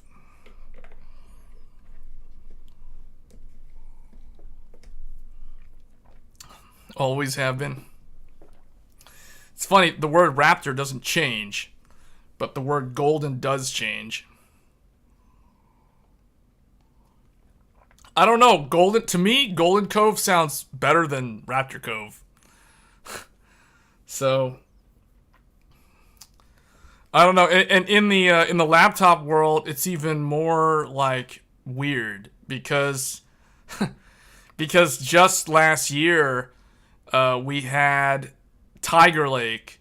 So in the mobile world, it was Tiger Lake versus Ryzen 6000 series, and then which was what, Zen 3 Plus, I believe. And then you had 12th gen in the mobile. Alder Lake Mobile showed up, which I don't even know what it's called in mobile, because Rocket Lake is desktop. It's not laptop. Laptop is called Tiger Lake. Tiger Lake is 11th gen mobile. So it's like Intel's names are so like weird. It's like, oh man, I'm trying to remember, like, what is it? So in mobile it's Tiger Lake, and then I think Alder Lake, because this one is like 11. This one's like 11800H, and then this one's like 12800H or something. And then like the AMD ones are like Zen 3, which is like 5800H, and then Zen 3 Plus, which is like 6800H or something like that.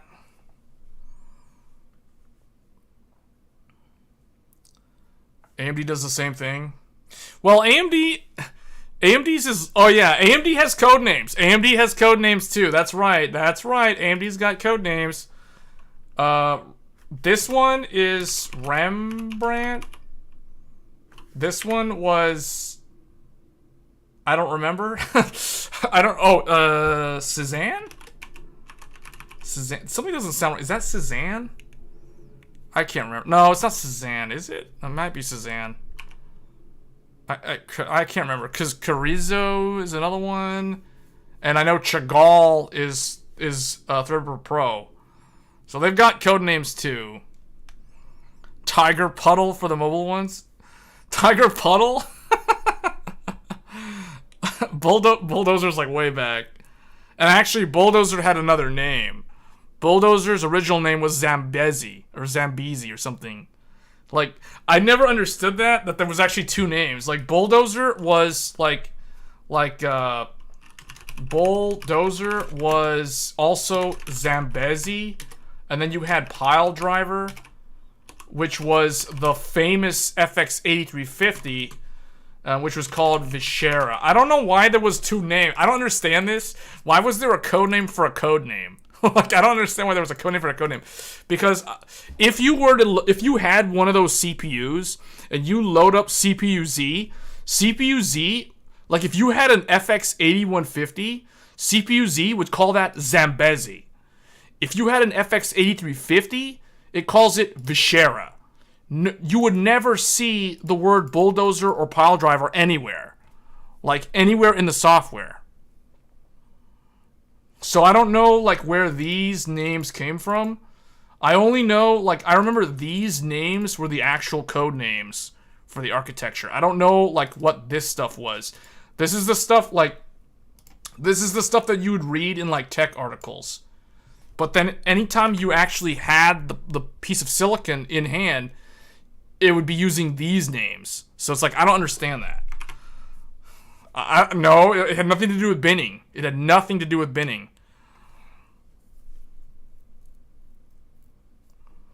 So it's like, I have no idea. I think this one's Cezanne, though. I can't remember. But anyway, all I know is, like, it's so weird how...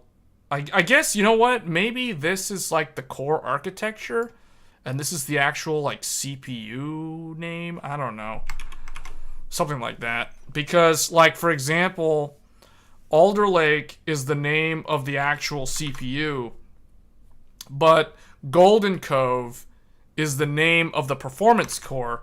And if we're talking about P-cores have another name. P-cores are called... So if we're talking about... Alder Lake's E-cores... So did I say P-cores? So P-cores are called Golden Cove. E-cores are called Gracemont. Gracemont. Don't ask me why. That's the name of the E-cores. Gracemont. So Alder Lake is basically 8 Golden Cove, or I guess 6 or 8 Golden Cove, versus 4 or 8 Gracemont.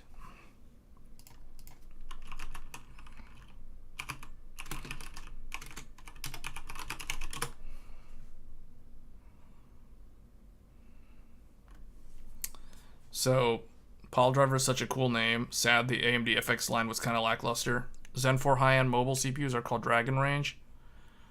Yeah, those are coming out later this year. So those will start showing up in, like, Q2.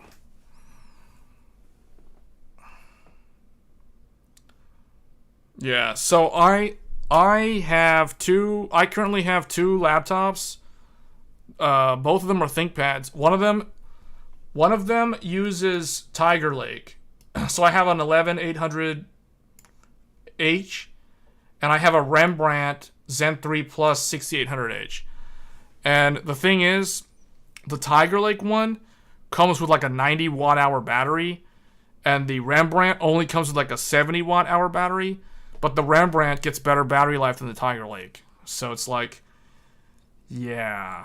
I don't really think those efficiency cores in the Alder Lake version will do much better, because that's just more stuff that's consuming power.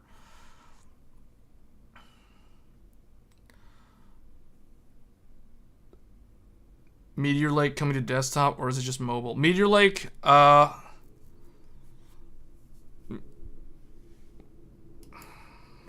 on.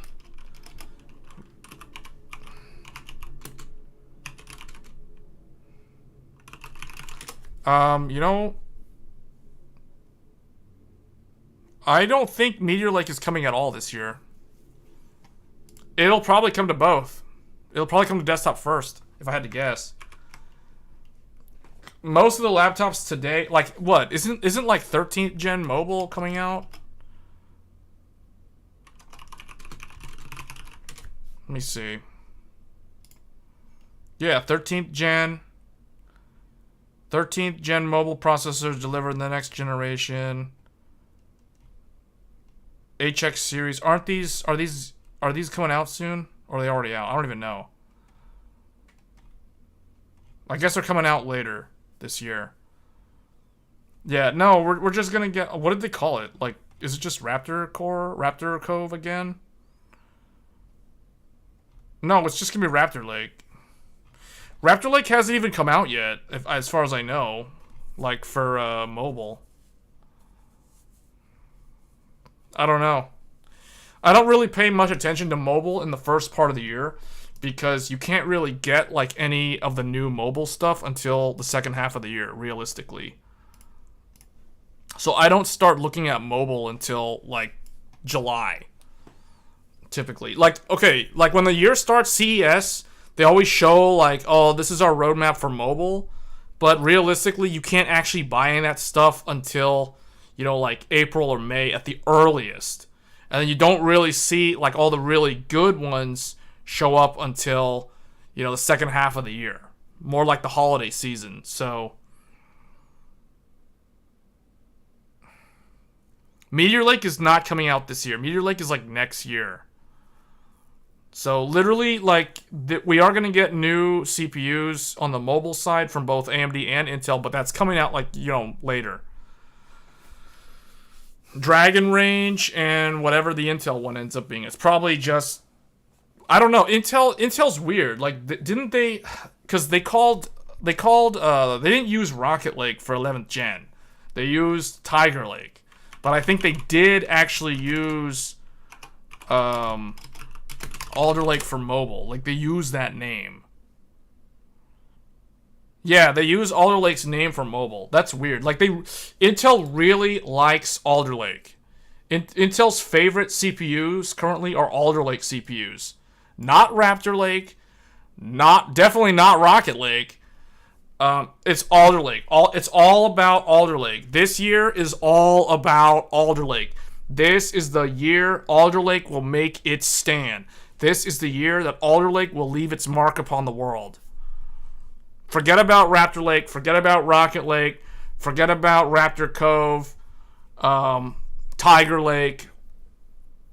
All that other stuff. Forget about it. It's all Alder Lake. This is the year that I can tell you right now, when Black Friday deals show up this year, all the deals are going to probably be Alder Lake deals. Alder Lake clearance deals. You're going to be able to get like a 12900K with like a $50 motherboard, or like a motherboard that will only cost like, it'll be free, like a free Asus motherboard or something. Like a tough gaming Z690 plus a 12900K for like $300 or something like that. Or maybe, well, yeah, like $330. $330 for a 12900K, and the motherboard's free. Yeah.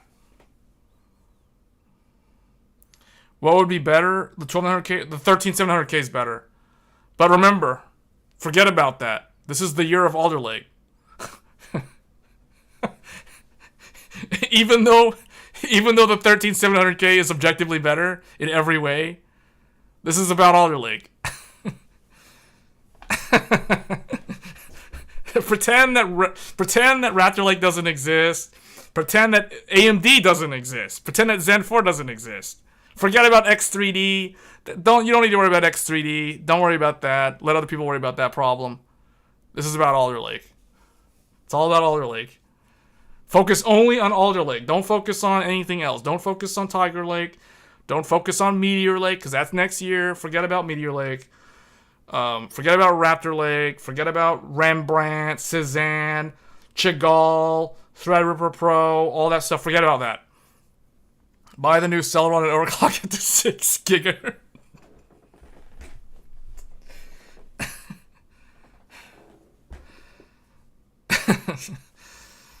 I can tell you right now, Intel is manufacturing so much Alder Lake. In fact, they already made a ton of Alder Lake. They have to get rid of Alder Lake.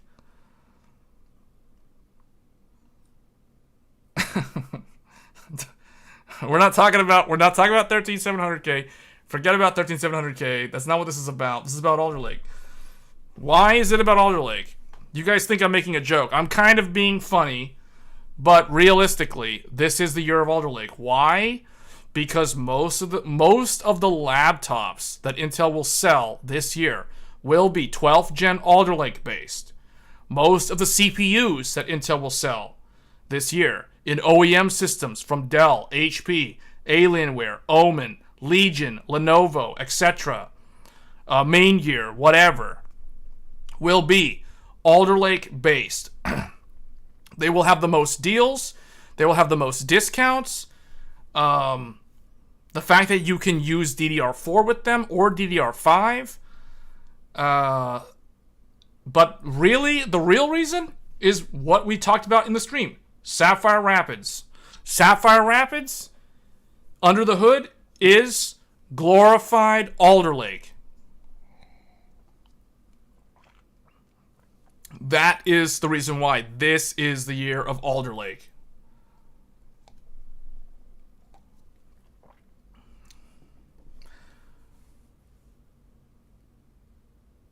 Will I see you in the future doing Chinese, Russian, India CPUs and GPUs? Because you know they are making their own stuff. Oh man, don't go there. I don't want to talk about that Gen 5 Chinese GPU. I already know all about it. I don't want to talk about it in depth though. We can save that for a different stream, because that's like a whole nother 3-hour stream right there. No.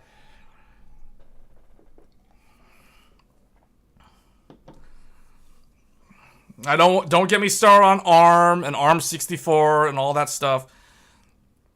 And like what Amazon's doing. No. We're not gonna talk. Those are like different. Those are for like completely different streams. I mean, I might talk about the Chinese GPU like in another stream. I don't want to talk about it this evening just because, you know, we've already talked a lot about like Intel and stuff, and I think we were trying to stay on one. Don't want to go too far down the rabbit hole there. Oh yeah. Amazon's doing something. Amazon has been doing something for several years now. Amazon's making their own CPUs. But again, that's like another topic, like another 3-hour stream altogether. Because Amazon's got that stuff locked down hard. Like, you can't, it's very hard to find like info on that. But I know what it is, but I'm not really going to talk too much about it yet.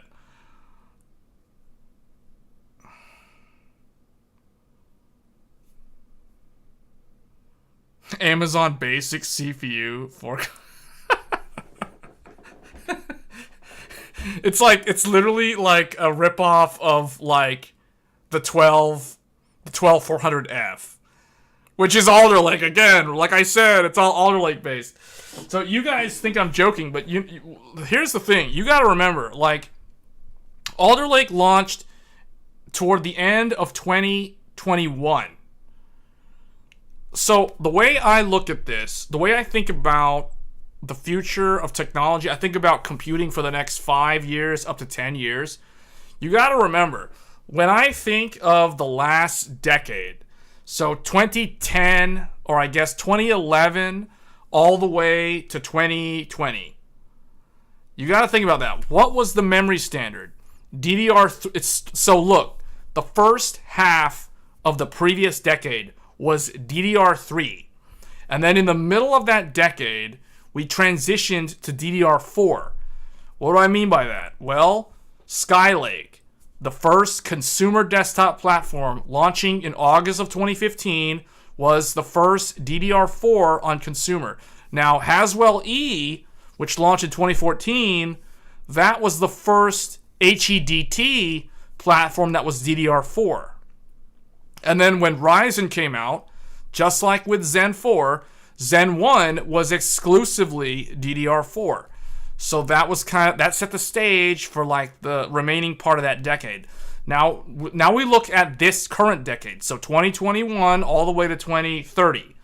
So we start the decade with, you guessed it, Alder Lake. It's all about Alder Lake. It all goes back to Alder Lake, meaning Alder Lake is going to sort of be remembered like Sandy Bridge was in the previous decade of Intel. Because remember, the i7 2600K, the i5 2500K, those legendary CPUs from Intel, the Sandy Bridge, second generation of that architecture of the TikTok model, basically set the stage for Intel's success up until like Ryzen came out. And it wasn't really until like Zen 2 came out that AMD finally actually caught up to Intel in reality. So, and that was at the very end of the decade. That was 2019. So basically what I'm saying is you got to think about it like this. So I guess we're going to go ahead and delete all of this because I don't think we need to see any more of this. Well, actually, you know what? Let's do this. Let's clean up the timeline. We'll just reuse the timeline. Yeah, let's just clean up the timeline. And we'll go over this again because this is kind of the reason why I'm talking about Alder Lake. I don't know why, but it really makes sense to me that this is all about Alder Lake, and you guys will understand why I keep saying that in a little bit. So, if we change these years, I guess let me redo the years. You know, whatever. We'll just leave it like this. 20. Oh man, this is why I'd rather just do this with a white background because it's easier. 2011, 2013, 2015, 2017, and 2019. Because this, my opinion on Alder Lake will make a lot more sense when we start looking at the previous decade. So what came out in 2011? DDR3 based Sandy Bridge. So basically, you know, i7 2600K, the legendary CPU. What is this? This is second generation. Second gen. What was first gen? First gen was earlier. It was like 2009/10, whatever. Or maybe even it was actually 2008. It was the end of 2008. The first gen was DDR3 based Nehalem. i7 the classic i7 920.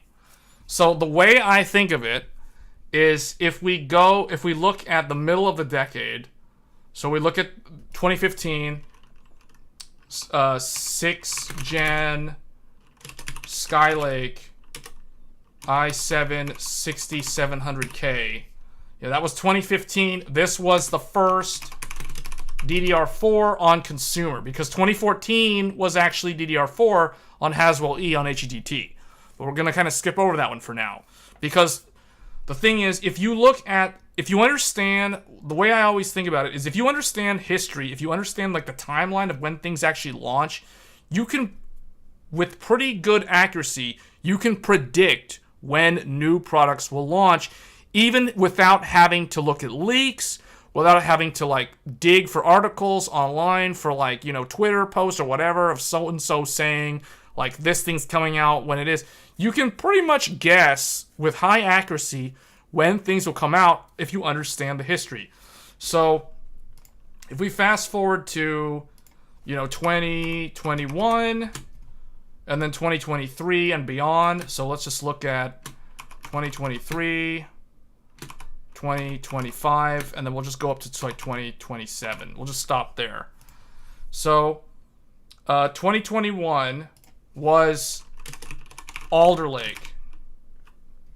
Technically, it was also Rocket Lake. But why am I making a comparison between Alder Lake and Sandy Bridge? Why am I comparing these two? There's a very important reason why I'm saying Sandy Bridge and Alder Lake are very, very similar. Does anybody understand why that is? And this is the reason why Alder Lake is such a big deal. Because Sandy Bridge was a big deal for Intel in the previous decade. Sandy Bridge is what carried Intel for that entire time that AMD was struggling to catch up to them. So here's the reason. Sandy Bridge was the second generation, which built off of Nehalem, which was the first generation. Wait, Joel's saying something. The E-cores perform about the same. No, that's not the reason. That's not the reason. It has nothing to do with the E-cores. Although Alder Lake is notable for having the E-cores. Yes, the architecture change. It's the architecture change. That's the answer. Because when did the architecture change for Intel? Nehalem was the first. Nehalem was the big departure from their old like NetBurst and their old like Nehalem was basically the replacement to like the Conroe Core architecture. It was the new architecture that replaced what they had for Core. So if you guys remember, Intel used to like brand their products as Core, Core 2, Core 2 Duo, Core 2 Quad. Then when Nehalem came out, they changed the branding. They introduced the branding term i7. Nehalem was the first i7, and i5, and then i3, and then later on, you know, the i9 came out. So this is the reason why it was a big departure from anything before it. So this was the big architecture change, and then Sandy Bridge was the big improvement over Nehalem. And then ever since Sandy Bridge, they had mild to moderate IPC gains with each successive generation all the way up to the very end being Comet Lake. So it all ended with Comet Lake. The 10th gen was the last.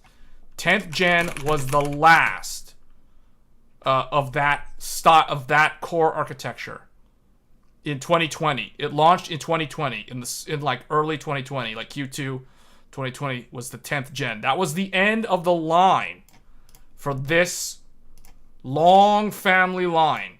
From each descendant, every generation, every year, they put out a new. So you know, like you had Nehalem, then you had Sandy Bridge, then in 2012 you had Ivory Bridge, then in 2013 you had Haswell, then in 2014 you had Broadwell, 2015 you had Skylake, 2017 you had Cabby Lake, 2018 you had Coffee Lake, then 2019 it got weird. You got the first i9. Or, yeah, no, that was 2018. Coffee Lake Plus. Then in 2019, you had absolutely nothing. Then in 2020, you had Comet Lake. The very end of the line of this long history of Intel CPUs. But what happened in 2021? Intel launched... Hey, Joey, so we're almost at the end here. 11th gen. Why do I jokingly say that 11th gen is my favorite Intel CPU? A lot of people don't understand why. Because Rocket Lake is the new Nehalem. Rocket Lake was the start of the new Intel architecture. Rocket Lake was Intel's new architecture. A large departure from the Nehalem, the Sandy Bridge, and all those other successive generations of CPUs. Rocket Lake brought in the new performance core. And the reason why it was so bad was because it was stuck on the old node, the 14 nanometer plus. That is the reason why Rocket Lake, because it was what? Wait, hold on. Let me make sure I got it right. This is 14... plus. So plus. Yeah, four pluses. So Rocket Lake was the 5th plus. It was the 5th plus. The last one. Well, it was the last one, but it was the first of the new generation for Intel. That is the reason why Rocket Lake is very notable. So even though the tech media calls it a waste of sand, it is still it will become the granddaddy of like all the new Intel CPUs moving forward. All of the P-Core designs from Intel, Golden Cove, Raptor Cove, Meteor Cove, whatever they end up calling all that stuff, it'll all be derivative of Rocket Lake's technology. So the reason why Alder Lake is such a big deal is because Alder Lake was the node shrink. Alder Lake was the first introduction of the node shrink It was the first Intel 7, so it was the first 10 nanometer. It introduced the P cores and the E cores, so big and little. That's also notable. But it also was much improved in performance over Rocket Lake. So again, it was just like how Sandy Bridge was a giant leap over Nehalem. That is the reason why I compare the two of them so many times. And look at when they came out. 2011, 2021. Look at that. Oh, look at that, how history tends to repeat itself. It's almost like Intel meant to do that. Despite all the delays with having the node problems, getting them on 10 nanometer.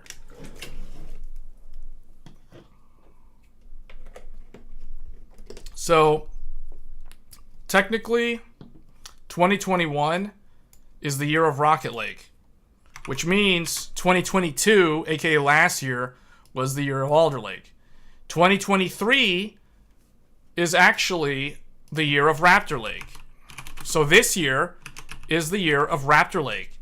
This is the reason why when I said don't expect to see any new CPUs from Intel, I really meant it. I'm 100% serious when I say that, because this is the year of Raptor Lake, not Meteor Lake. Meteor Lake is next year.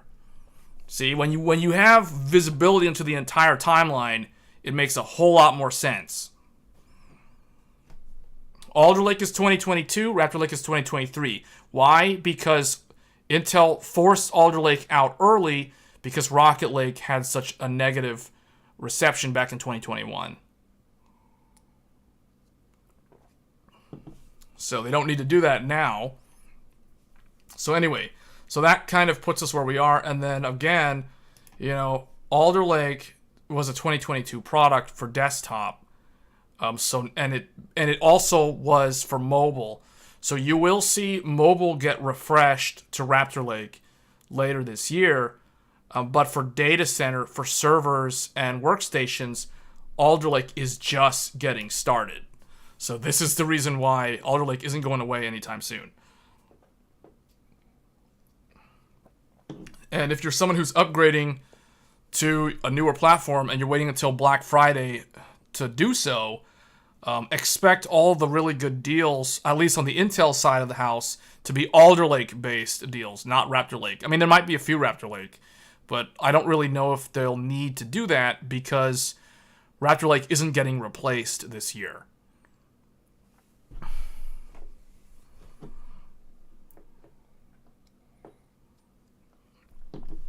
So anyway, that's it. So AMD, so where does that leave AMD, right? Because AMD is basically you have to have the yin and the yang. So Intel and AMD, right? So where's AMD? So what do we expect? Well, we're getting new CPUs from AMD. The X3D stuff is coming out, later this month, and then in April with the 8-core, the single CCD 7800X3D. Obviously, in mobile, AMD is rolling out the Dragon range, the 7000 series, the Zen 4-based mobile CPUs. In the data center, AMD is rolling out Genoa in the server grade stuff, which is Zen 4-based, DDR5-based. So that will be the thing that will duel against Alder Lake in the server market this year. But then AMD has a few more tricks up their sleeve. So I know we've already been streaming for a pretty long time, so I feel like the AMD stuff, well, I don't know. Do we really want to cover AMD in here, or do we want to make that a separate stream? But I guess just to keep things short, AMD has a few more tricks up their sleeve in the server market. So they have Genoa, but they also have another thing. So it's basically like, they essentially have a Super Saiyan 3 secret that can go beyond. So, like, Intel can go up to, like, Majin Vegeta, like, Ultimate Power, Super Saiyan 2, whatever, Sapphire Rapids. But AMD actually has, like, a whole nother level that they can unleash, which they will later on in the year, in the data center. So that's going to come out in the form of Bergamo, which is basically AMD's little core technology.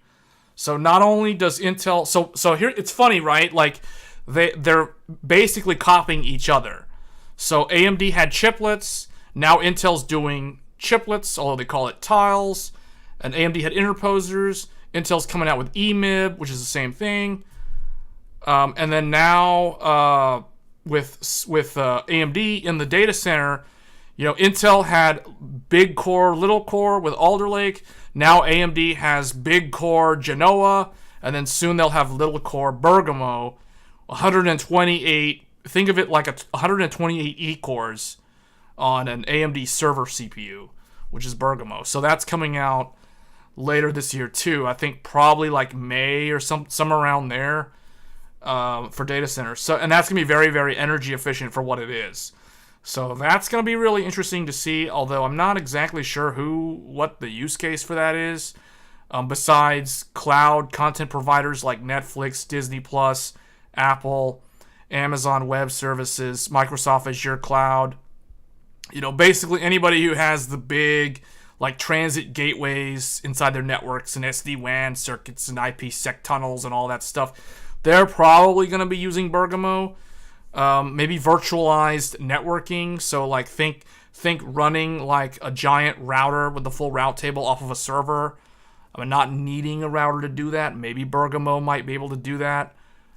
So who knows? I don't really know like who the target buyer is for Bergamo. Besides Amazon and Microsoft, but besides those two, maybe Google. I don't know who else is going to want that. So we'll see.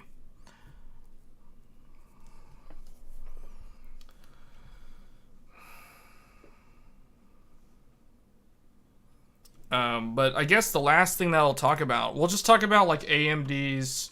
We talked about Intel's architecture, so let me just carve out a section here. We don't need all of this stuff anymore. So I'm going to delete all of this. I guess this part will delete.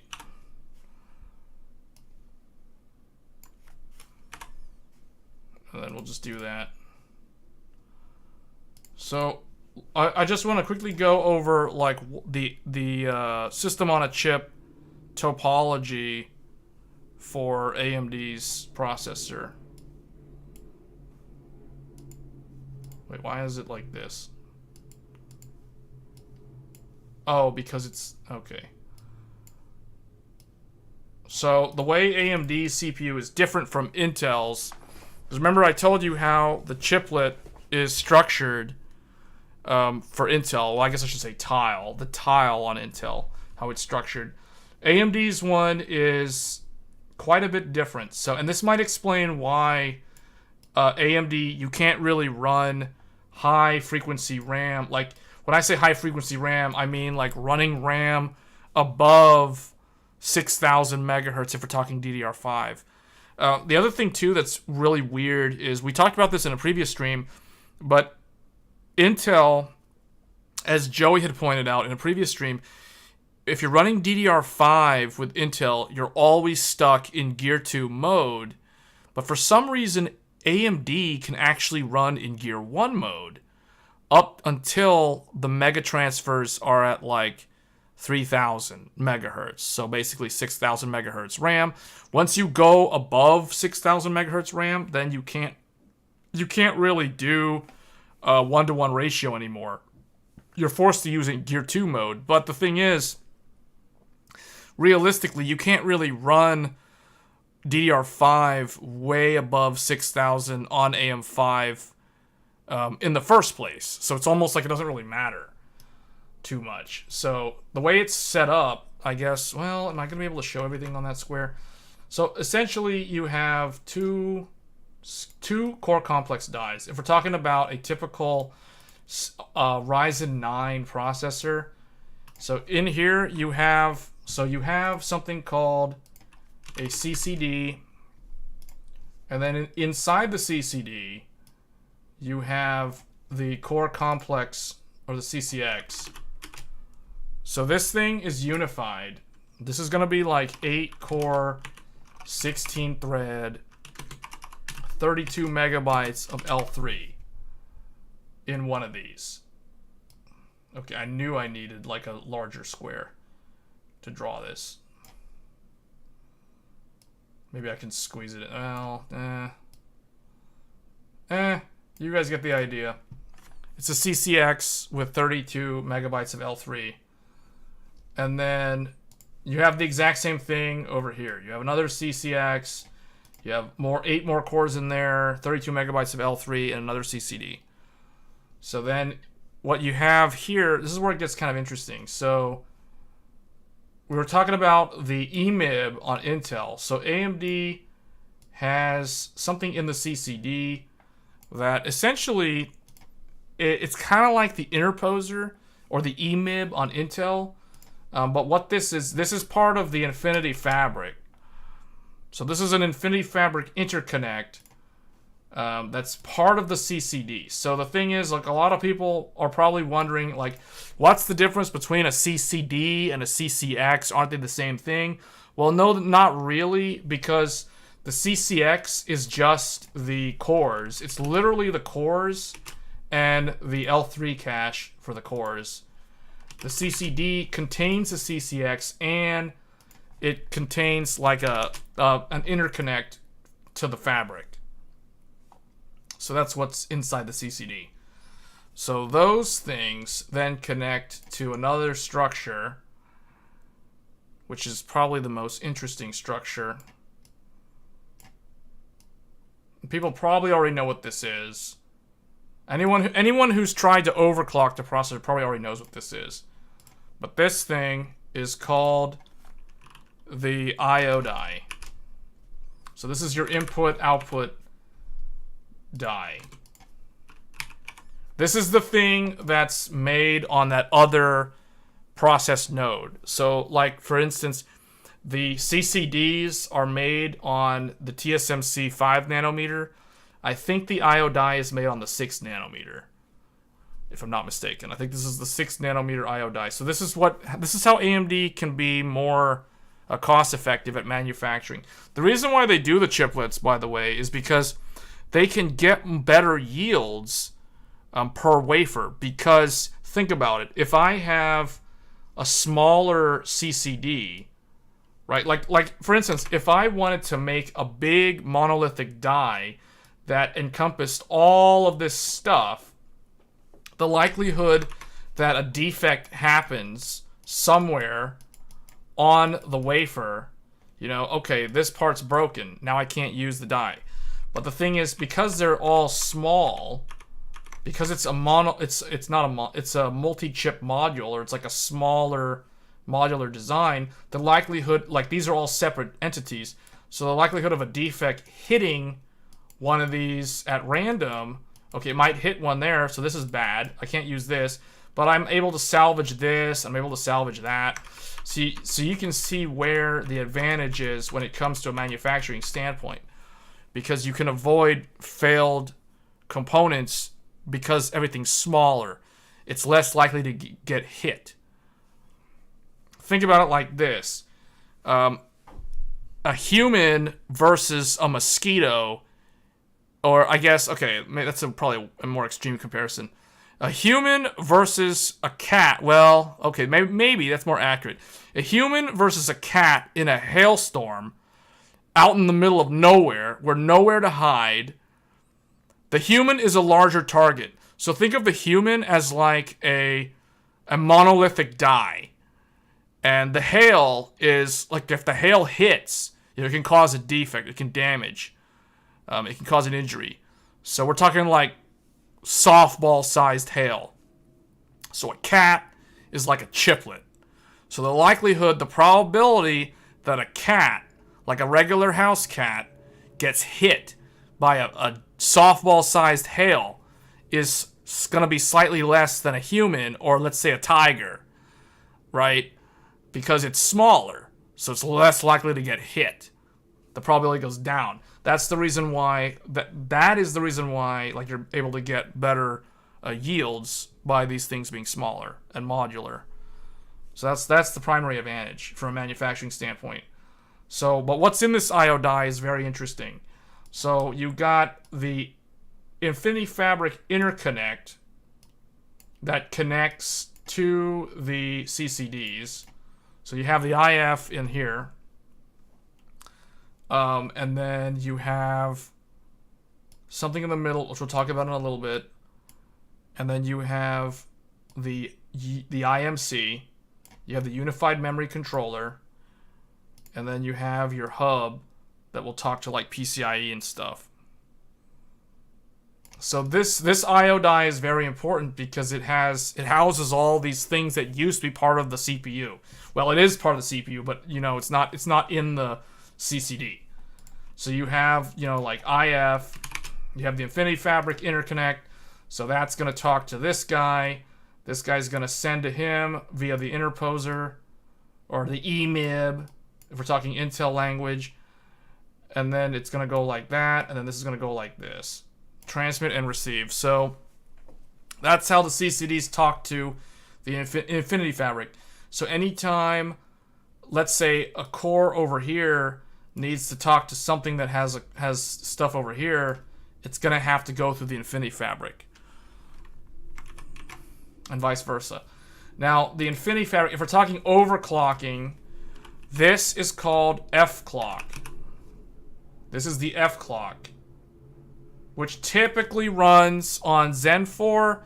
This typically runs around 2,000 megahertz or 2 gigahertz. And it doesn't really go anywhere beyond that. I mean, if you're lucky and you're trying to overclock your Ryzen CPU and you're on Zen 4, typically the highest that I have seen is around like 2133, but that is a really, really golden sample, best like silicon winner right there. If you can actually do 2133 on the F clock stable. So, but realistically, this is typically running, the IF is typically running at 2 gigahertz or 2000 megahertz on the Infinity Fabric or the F clock. So then over here, you have the UMC. AMD calls it the UMC. Intel calls it the IMC. It's the same thing. It's basically the unified memory controller, or the integrated memory controller, IMC. So this, we'll just put it up here. This, if we're talking about overclocking, this is going to be the U clock. The infamous U clock. We're going to talk a lot about this in a little bit. And then down here, you have the L clock. This is going to be the I/O hub controller. This is the controller for I/O hub. So this one is going to be more for like, think about like USB synchronization, PCIe lanes, and that sort of thing. So again, just like with the fabric talking to each other over the interposer, you have data going between these, and then you have data going between these. Whoops, other way. Okay, and then the other thing, now that brings me to the thing in the middle here. Now this guy is interesting because this thing is essentially it's a phase lock loop that essentially synchronizes the F clock and U clock data so they're not mismatched. So this thing in the middle is actually very, very important. And a lot of people don't know about this thing. This is called the fabric synchronizer, or they call it sync F. And I don't really know like how to change this in the BIOS. I don't think you can.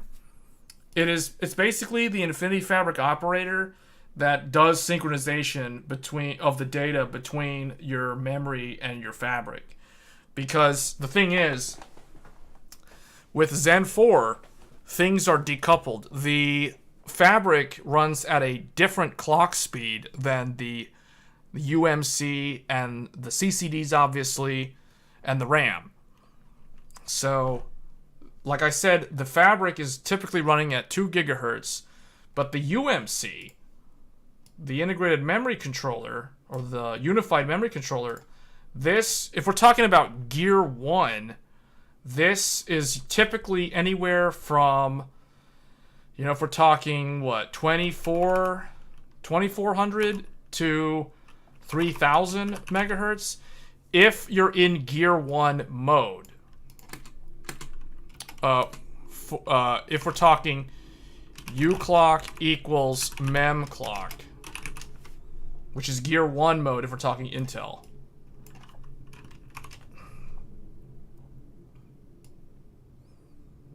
So you can see how that can become a problem very quickly, because your F clock is running at 2 gigahertz, but your U clock is running at like maybe 3 gigahertz if you're on, say, 6,000 megahertz RAM.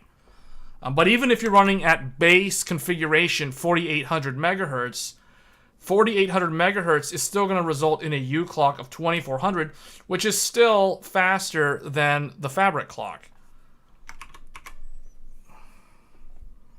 You posted an image of the Ryzen master for the 5700 you have? Okay. Yeah, so yeah, the F clock. Okay, so F clock is the same. Yeah, so with Zen 3, it's a little bit different because the F clock, the U clock, and the mem clock all typically run at the same speed. You can decouple the... You can make the U clock run at half mem clock, but I don't know if you actually do that. It's been a while since I've looked at Zen 3. I think they all run at like a 1:1:1 ratio.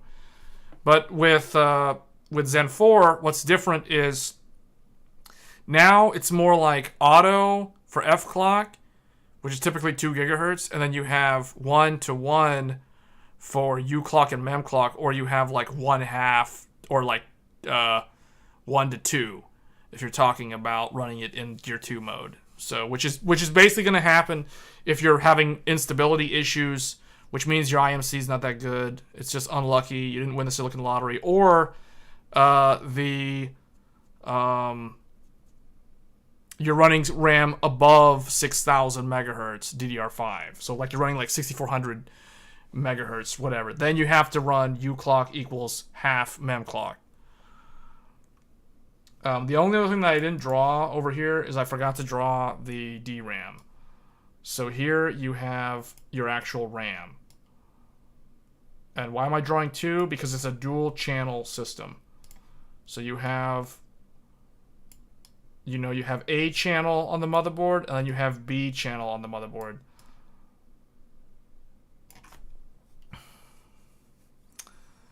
So this over here is going to be M clock or mem clock, and they're typically going to be synced. They're going to be the same. But you can specify M clock for your first channel and your second channel, but you really don't want them to run any... You really want them to run the same speed. You're not going to run like one channel of RAM at, say, 6,000 and then another at like 5,600. There's no reason to do that. And I don't think, as far as I know, you can't actually do that. It won't work. It just won't post. So they need to be the same. But from what I have found in testing higher memory clock speeds above 6,000, and even like around 6,000 or even lower than 6,000, what I have found, because a lot of people I've been reading online, people have been talking about how they blame a motherboard on being lousy or just not good at overclocking their RAM. Realistically, the real limiting factor is not the motherboard. From what I can tell, it's not really the motherboard, and it's not really the RAM. Realistically, the limiting factor is almost always going to be this guy. The UMC, the U clock, the Unified Memory Controller, is usually going to determine how fast you can actually run your RAM at, because you can spend $400 on like 7,200 megahertz DDR5 DIMMs if you want, but ultimately you're playing the silicon lottery not with the RAM, but with the actual CPU that you have, because the U clock is ultimately going to determine how or whether or not you can actually run that RAM at the rated speed. What's the significance of running the memory at gear 1? Well, the difference is, if we're talking about gear 1, this is gear 1. So this speed right here is gear 1. Gear 2 would be Gear 2 would be, you know, half of this. So, like, 1200 to 1500 megahertz. Which is basically... This thing is never long enough. U clock equals half mem clock. Does that make sense? That's gear 2. I'll just put it up here. So gear 1 results in a faster IMC. Gear 1 results in a UMC that is faster than the F clock. This is the F clock. Gear 2 results in a UMC or a U clock that is slower than your fabric clock. That is the difference. Are we going to talk about the price drops of the 3000 series? I mean, I guess, but honestly, they're not in stock. They're not in stock anywhere. So it's like I don't really... The Founders Edition cards haven't really been in stock since last year, from what I can tell. I mean, let me just... Hold on, let me just bring up Best Buy real quick, but I really don't think they're in stock.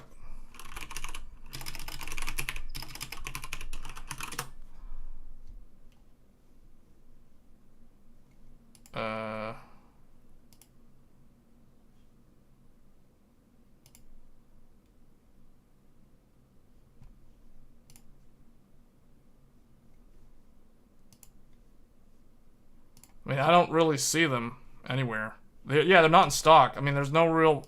I don't see the point of talking about it because it's not like anyone can actually buy them at those prices. Like, did Newegg actually lower the price? Like, I'd be more interested to see if Newegg lowered the price. I mean, you can't even really buy... Okay, hold on. Let's just bring up, like, Newegg, I guess. Well, actually, I think I still had the Newegg tab open. Yeah, I did. Okay, so... okay, this was DDR5. But anyway, RTX 3080. That doesn't look... Okay, finally MSRP, but that's not actually Newegg. So, like, sold by Newegg, like...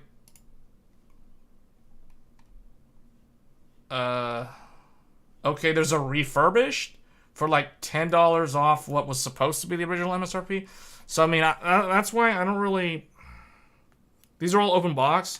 Like, that's why I feel like it's not really worth talking about. RTX 3070... RTX 3070 is what, at MSRP? Actually, wait, is that 3070? Oh, that's 3070 Ti is... Okay, this is still above MSRP because it's supposed to be $600 MSRP. I don't even know what the new MSRP is supposed to be. It was in that article. But, you know, I'm not really noticing the effects of the price drop just yet. So what is it? This is a 3070. This isn't even a 3070 Ti. So it's like, it's like, whatever. It's like, not really doing anything here. Okay, this is still too expensive. So it's like, yeah, no, I'm not really noticing any change. So, yeah. But, yeah, Gear 1. So, I think, well, hold on, because the thing that I think he's asking about Gear 1 on AMD. And you can run Gear 1 DDR5 on AMD. That's the default, actually. Or that is also the ideal. So, it's weird, because it's almost like AMD... So, compared to Intel, Intel can clock DDR5 higher, but Intel's always running at Gear 2. AMD is essentially running Gear 1 until 6000, and then you can't really do it anymore. And then even then, like, AMD can't always do Gear 1 at, even at, like, 6000. It just depends on, like, how lucky you are with the CPU.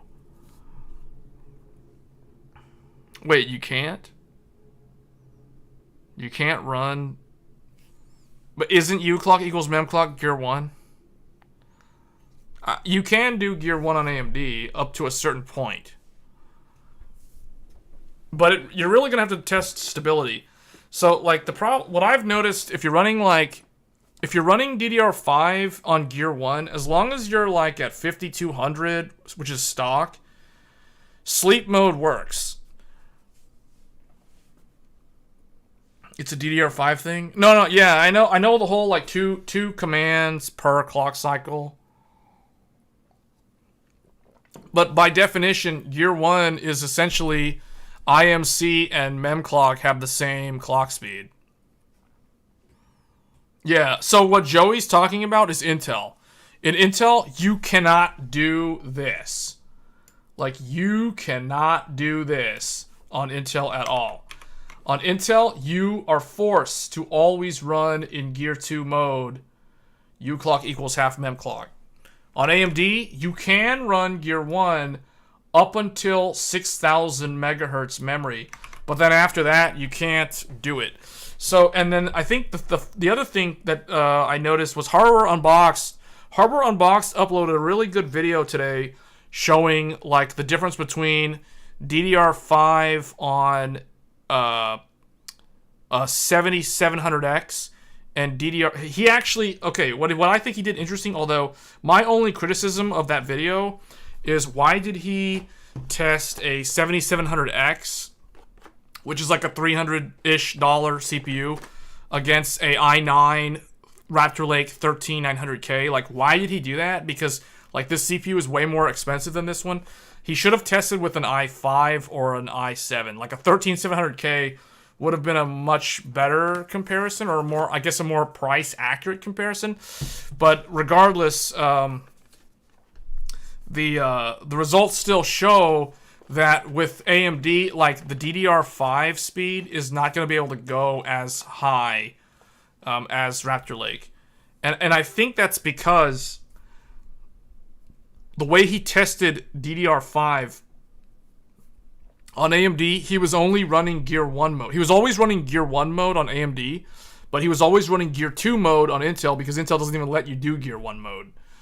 So that explains why Intel can go clock way higher on the DDR5 up to like 7200 megahertz, which I think is what he showed. And that's because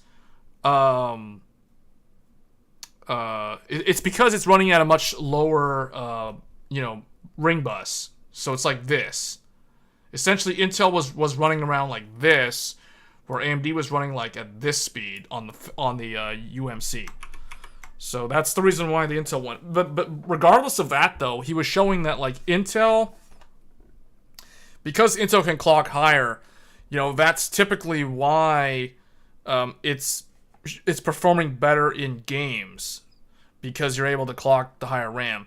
So realistically, though, like even at like he was showing, even at 5200 though, Raptor Lake was still slightly faster. The DDR5 IMC doesn't support Gear 1 at all. However, for AMD, it can run memclock equals uclock, which is Gear 1 per Intel's definition, up to 6400. Well, 6400 if you're really, really lucky. Realistically, it's 6000. It's kind of the maximum of the uclock speed, which is basically 3 gigahertz. If you're really, really lucky and you have a very, very good... If you win the Silicon Lottery with AMD and you get like a really good UMC, then you can actually do Gear 1 mode 6400. But that is so rare. I have not really encountered anybody that is able to do that. Unless you're able to do that. Like, I mean, I can't do that with mine. But the thing is, I don't actually have really high-end RAM. Like, for me,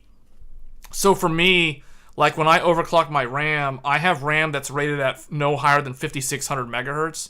So for me, like the thing is, I have to take into account the fact that I'm using DIMMs that were not binned for 6000 or 6400. So it's like I could be limited by my RAM. Whereas someone else who bought like 7200 megahertz RAM, for instance, they might be able to do 6400 at Gear 1 on AMD. So I don't know. Like, I could be RAM limited or I could be UMC limited. I wouldn't know unless I had much better RAM to test to rule out the RAM as the bottleneck when overclocking.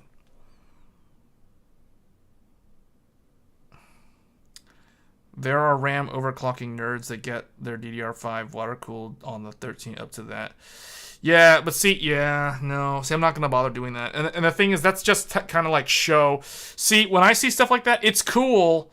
I'm not saying it's wrong. It's good because it kind of shows you like what the hardware is actually capable of when pushed to the limit. But that's not really a practical setup. Like, that's not... And I don't really think that's 100% stable. Like, if I think... I bet you if those guys who were running the 7800 megahertz RAM on the 13900, if they go load up Forspoken, I'm pretty sure that the game's going to crash on them within an hour. Like, pretty much guaranteed. Forspoken will tell you if your RAM is unstable very, very quickly, as I found out. It's funny, Forspoken is a better tool to test RAM stability than, like, Memtest 86. It's hilarious. Like, Forspoken proved to me that my RAM was not stable. Like, I had to mess with the voltage. I had to bump my voltage up to 1.35 volts from, like, 1.25 volts. And you know what I had to do? I had to go and get Corsair Vengeance RAM from Micro Center, like, last weekend because I wanted 2 DIMMs for 64 gigs on that 7900 or the 7700X. So, like, this guy, the computer that you guys see me streaming with the Arc A770, that PC was literally running 4 DIMMs for a total of 64 gigs, but that was not stable at all, as Forspoken proved to me. And you guys remember when I was testing Arc and Horizon Zero Dawn crashed? Horizon Zero Dawn did not crash, or it crashed not because of Intel's Arc and the drivers. It crashed because the RAM was unstable. I found that out too. So I was like, okay, 4 DIMMs for 64 gigs at like 6,000 megahertz. That's not really going to be stable for me. So if I want to maintain 64 gigs, I have to like go with two DIMMs of 32 gigs each, which is now what I'm running in that system. So it's basically the same as what I'm running in my the PC that you guys see me using here. So I'm running 64 gigs in all my PCs. So 64 in the 7700X, 64 in this AMD 7950X, and I have 64 in the 13900K system in the server room. So it's like I've got like all that stuff, all 64 gigs across the board. Now what I might do, I'm thinking of doing a video, because right now, currently, the only video on YouTube showing 128 gigs of RAM on AM5 is a video that Wendell from Level 1 Techs. Totally recommend that channel if you want to like really, really nerd out on technology. Wendell is the only YouTuber that I know of that has actually done a video showcasing 128 gigs of RAM on Zen 4. And his video was back in like the beginning of December, if I'm not mistaken. So it's been a while. So he was running on an older BIOS. So the thing is, I'm thinking of testing my latest BIOS with 128 gigs and see like how fast can I actually get it to run. Because realistically, you can't really run, as far as what I could tell from his video, if you want to run 128 gigs, so think about that. That's like 4 sticks of 30, no, that's 4 sticks of 32 gig. That's dual rank DIMMs. That is like the most challenging.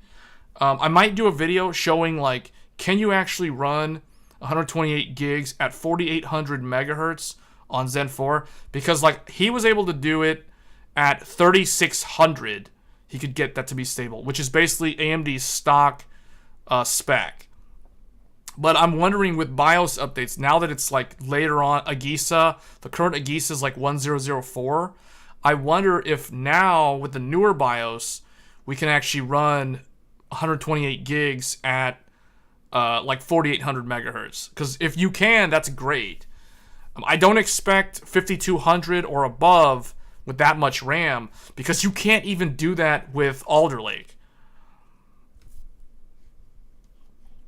So I don't really know. Like, it'll be interesting to see what you can do, because I also want to test the 13900K, because I know the 13900K, it's basically the second generation of DDR5 controllers on Intel, so that one can do a lot better than AMD, because it's second gen versus first gen. So it's almost like AMD, for some reason AMD is always like one generation behind the competition when it comes to like some specific scenario. Like think about it like this. When we talk about ray tracing, Nvidia is always like one generation ahead of AMD in ray tracing. So Nvidia is really carrying like the first mover advantage when it comes to RT. And then with DDR5, now AMD is also like one generation behind Intel, because like the DDR5 memory controller on AMD, even though it can do Gear 1 performance, realistically, the maximum speeds that you're seeing on DDR5 with AMD is basically just like Alder Lake on Intel. So see, it's like AMD stuck being a generation behind, because Raptor Lake is second gen and it can clock much higher because it's a more mature IMC. So it's like the same deal with AMD. So what's interesting with these X3D CPUs is, what I'm curious to know is, do those X3D CPUs remove any sort of advantage of having higher speed RAM? Or like what I mean by that is, if you have an X3D CPU, like, can you get away with running like 40, like the stock cheapo, like 4800 megahertz DDR5 from like Micron, right? And can you just ignore like expensive DDR5 and just go with, bargain bin El Cheapo and just like run that? Because your 3D doesn't care, like it's just gonna, power through with the cache.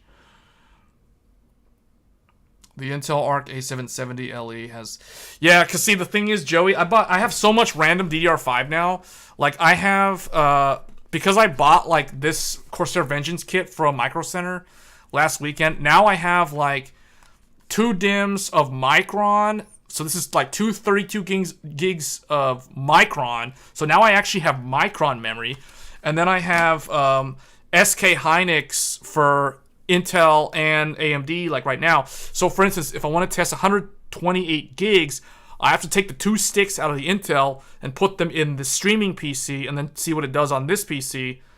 And then if I want to test it on Intel, I got to take the 2 DIMMs out of this one and stick them in the Intel, so that, because like I have 2 identical sets of RAM. So if you guys want to know like what RAM I'm actually running, I'll show you real quick. If you guys want to just copy the RAM that I have, just to know what I'm using.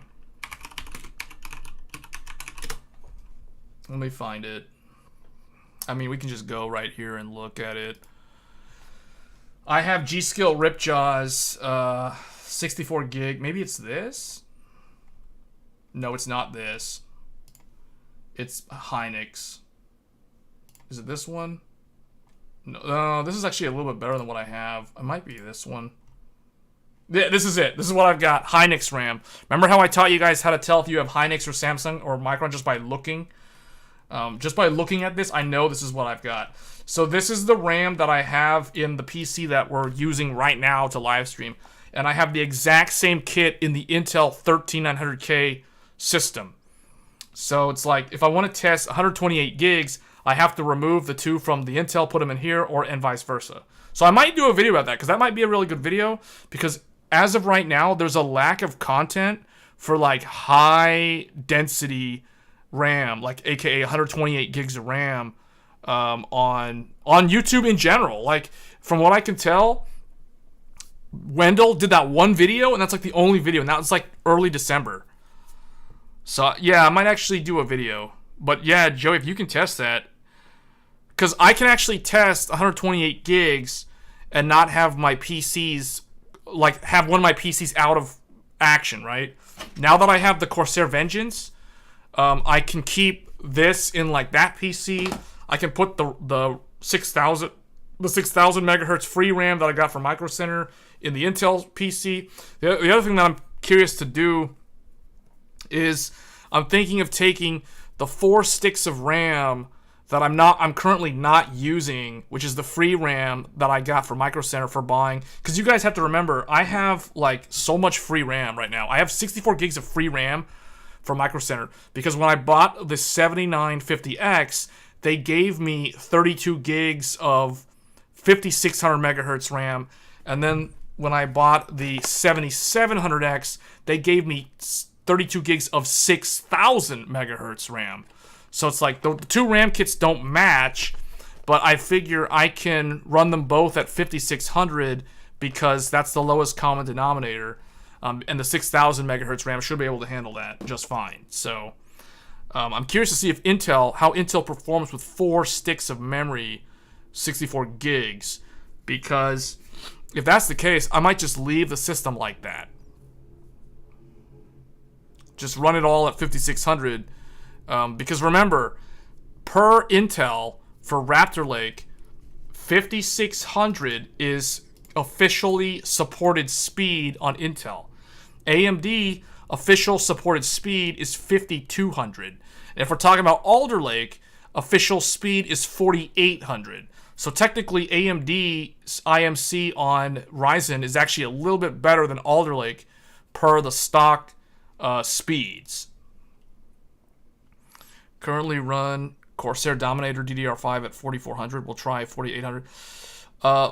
I'll tell you, I bought some El Cheapo. Well, it wasn't really cheap, but it was. So this is what I got from Micro Center. It was the DDR5 Corsair. Let me just look at it right here. Corsair Vengeance. What's the model? DDR. Well, 5200 megahertz. It's slow. I think this is it. Yeah, it's slow. This is the stuff that I'm running in the Intel Arc PC. 64 gigs, 5200. Okay, I didn't pay that much money though. That's like way too much for what that was. But 40, 77. You can tell it's slow. 1.25 volts. It's low power. 5200. So this is the maximum official supported speed for AMD. And this was XMP. So it's not Expo. It's XMP. It's funny, I'm currently not using any Expo RAM. All the RAM I'm using is XMP-based RAM, meant for Intel. So the Corsair Vengeance that I bought for the 7700, this is an XMP kit. It's not an Expo kit. And then what I'm running in this PC is Ripjaws XMP, and then obviously the Intel one has the other Ripjaws XMP. So I literally have like 4 sticks of RAM sitting behind me, not doing anything, and that's all my Expo RAM, all just like sitting there doing nothing. So what I'm gonna do probably is a video running like Expo on Intel and trying to run 128 gigs of XMP RAM on AMD. And I might do the same thing with Intel, because from what I can tell, just like reading and researching online, all this stuff, all the talk about being able to run, like 7200 on Intel 13th gen, that's all great. That's all fine and great, but really, that's only 2 sticks of RAM. That's only 32 gigs of RAM. So I could care less about that because I'll never do that. I'm only gonna run at minimum like 64 gigs of RAM, and I'm really wanting to run 128.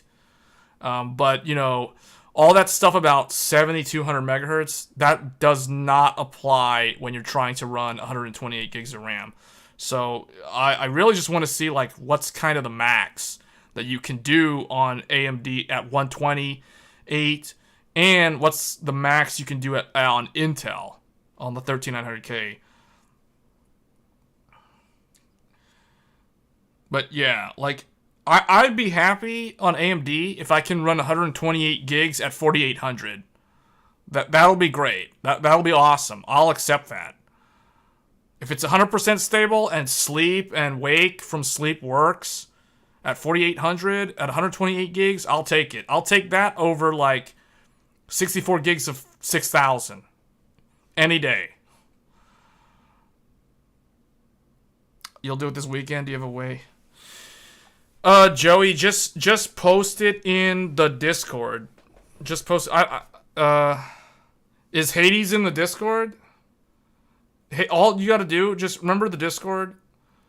Just post your results in the Discord. To Poets running at 1300K, that's a 6000. Really? I wonder if that's 100% stable, though. Because the thing is, it might be stable from a cold boot, but I don't know if that's stable if you put the computer to sleep and then wake it up. And then try to, like, play a game with it. Yes. So that brings us to the next thing. So let's go over the actual official spec. So official spec. Let's just carve out a... We don't need this stuff anymore. Official spec for AM5. 1 rank per DIMM. Or what is it? 1 R 2 DPC is 5200 megahertz. 1 rank... wait, no. This is 1 rank 1 DIMM per channel. Yeah, this is one. Wait, 1 rank 2 DIMM per channel. Wait, no, that's not right. Hold on, I'm not doing this right. It's 2 rank 1 DIMM per channel. Also equals 5200 megahertz. 1 rank 2 DIMM per channel equals 3600 megahertz on AMD, and then 2 rank 2 DIMM per channel equals 3600 megahertz. This is the official spec on AMD. Now Intel, here's the difference. Intel Alder Lake is like 4800 for like 1 rank and 2 rank 1 DIMM per channel. I forget what Alder Lake is for the 2 DIMM, basically 4 sticks. I forget, but Raptor Lake is 1. So, okay. This is AMD. This is Zen 4. That's Zen 4 for those wondering. That's the Zen 4 official spec. Now, Raptor Lake is... Why? Oh, this is words? That's why. Okay, Raptor Lake is better in the sense that it's the 2nd generation. So it's going to be... I think 1R, 1 DPC is 5600. 2R, 1 DPC is 5600. And then I don't remember what the 4 ones are. I think it might be 48. I don't know. I have to look. I could be wrong. It could all just be 5600. I don't remember.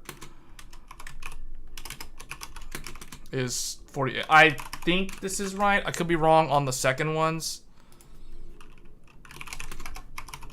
Let me see.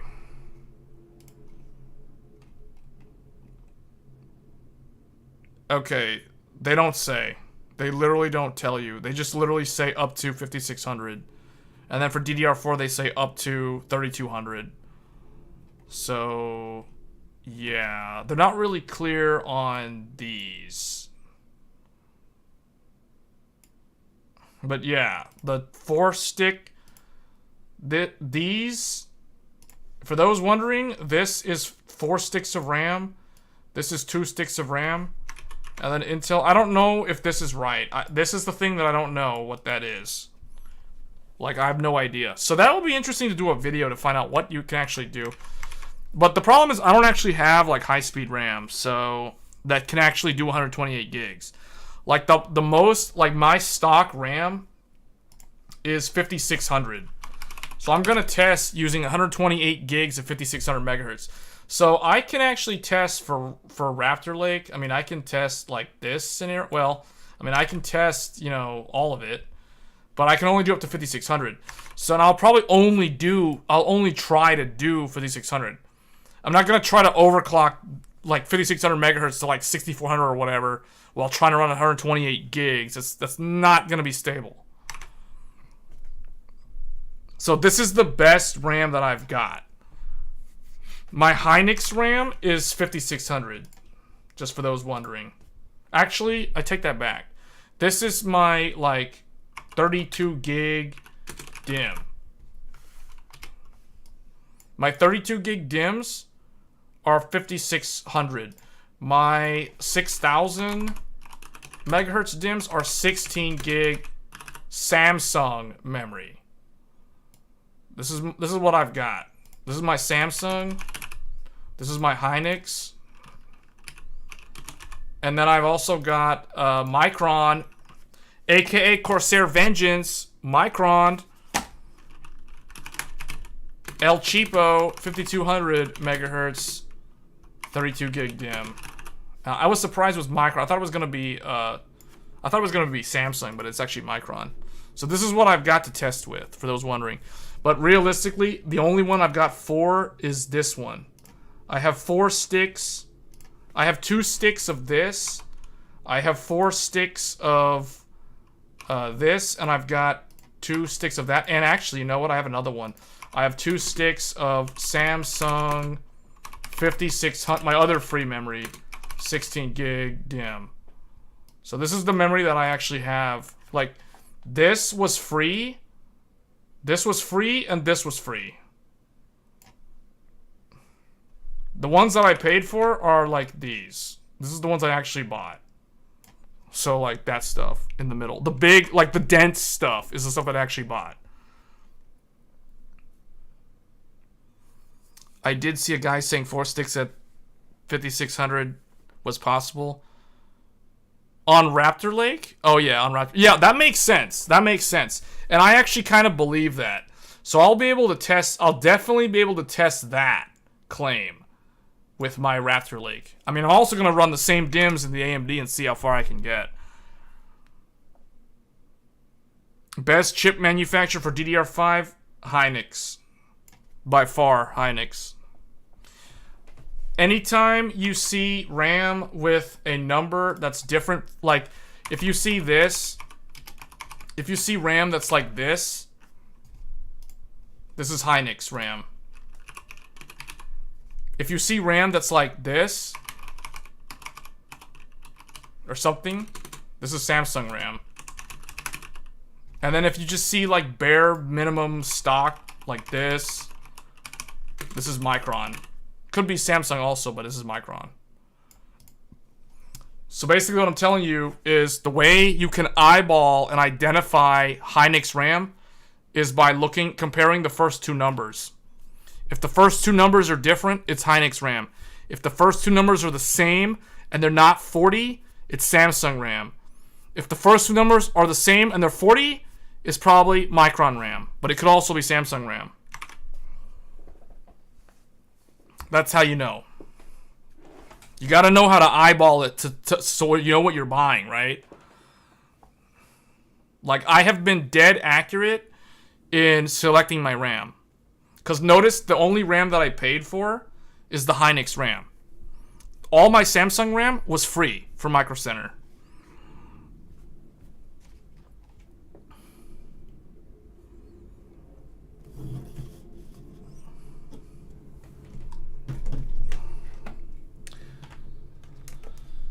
But I'm going to probably do like I'm going to do like 2 different videos. I'm going to try like, obviously I'm going to do the 128 gig challenge. But I'm also going to try mixing and matching RAM. I'm going to try to run 4 sticks. I'm going to take my 2 Samsung 5600s and my 2 Samsung 6000s. And I'm going to run them in the Raptor Lake CPU computer and see what, like, is it actually stable with mismatched RAM running at 5600? Probably. That IMC does seem to be a lot more robust in terms of what you can do to it versus the AMD one. The AMD one is definitely a lot more strict. And it's probably because you're, like with AMD, you're typically running in Gear 1 mode. I wonder if I test AMD in Gear 2 mode, where the UMC is running like way slower, maybe it's, I don't know. That could be another interesting video to test. I'll have to use Forspoken to test stability though. Because I don't think Memtest 86 is gonna cut it, unless it's just straight up super unstable. So it's starting to make me realize, you know, Forspoken was actually a really good investment. that game is gonna be relevant for a while. in terms of it's the first direct storage. It can tell you if your RAM is unstable. It can tell you if your overclock and your CPU is unstable or your GPU is unstable. Best Forspoken is not only is it a video game, it's a video game that also doubles as a overclock stability tester.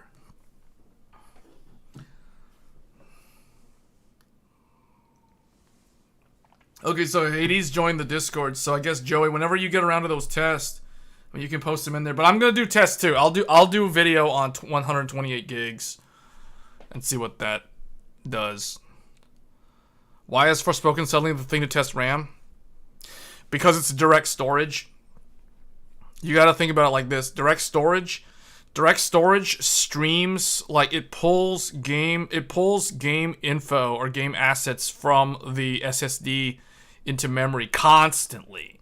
It's constantly like it's reading from the SSD and it's constantly writing into RAM, like all the time, and then into VRAM, and then back into RAM, and then back into VRAM. It's like caching again and again and again.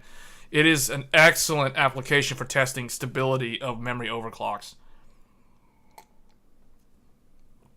See, as much as people bash on things, this is the reason why, like, I don't typically say negative things about something unless everyone's saying it's bad objectively and it doesn't really have any redeeming qualities. Like everybody hated on Intel's Rocket Lake, where I said no, it's not that bad.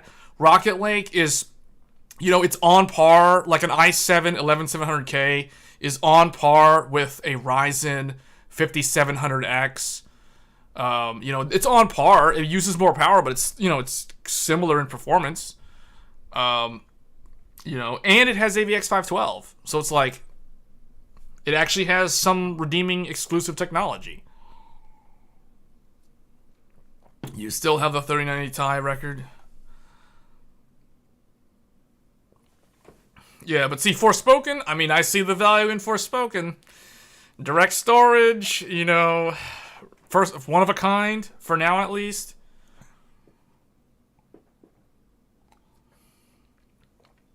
The reason why Forspoken, so here's the thing, like, with direct storage, there's two ways to do direct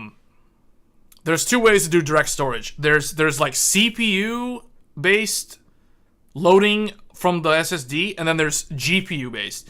So the newer way is to use the GPU. Basically what that means is the CPU the CPU will pull the game assets from the SSD and push them into the VRAM, and it'll all just be like decoded from the GPU because it's all in VRAM. Now, the thing about the way that Square Enix did the implementation, they're actually using the older like Direct Storage 1.0. So that is actually using the CPU to do the decoding instead of the GPU. So that is the reason why it actually ends up being an excellent stability tester for memory or for RAM, because the CPU is doing the decoding, which means it's going to have to be using your RAM, your system RAM, very, very heavily, because so it'll pull the game stuff, it'll decode it, throw it into system RAM, and then whatever it needs to give to the GPU, it will give to the GPU as normal. So if you have unstable RAM, it's going to show it to you really, really quick.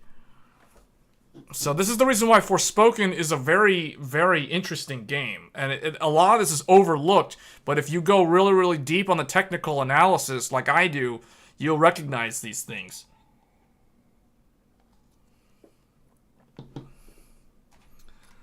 So, bottom line is, I'm not done with that game in terms of, like, technology or, like, content on the channel. I'm pretty much done with Hogwarts Legacy, so you guys will see...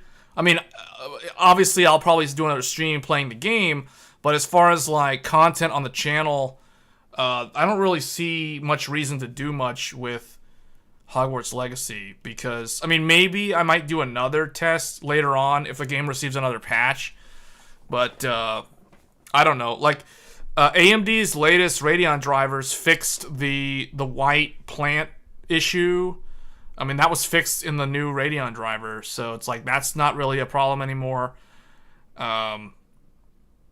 Can Arc run Forspoken? Yeah, I mean, I have videos.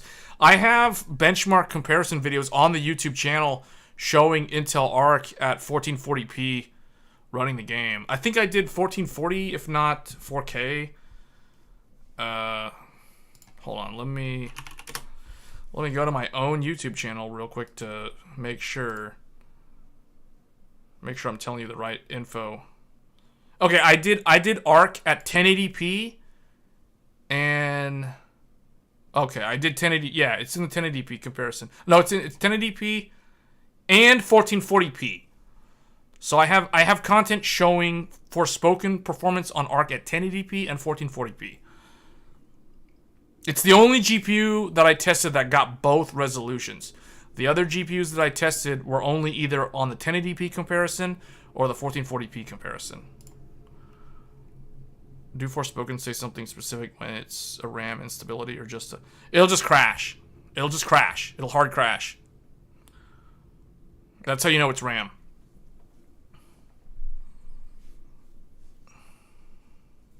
Because it's not GPU. You know why I know it's not the GPU?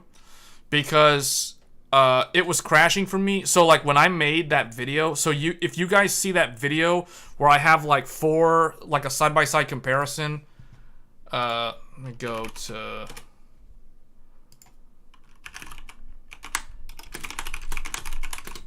Let me see if I can find my own video using the... Wow. Hold on, I gotta find my own video now.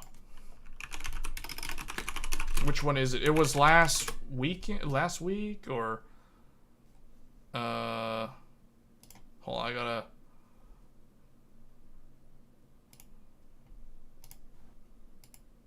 So basically, like this video.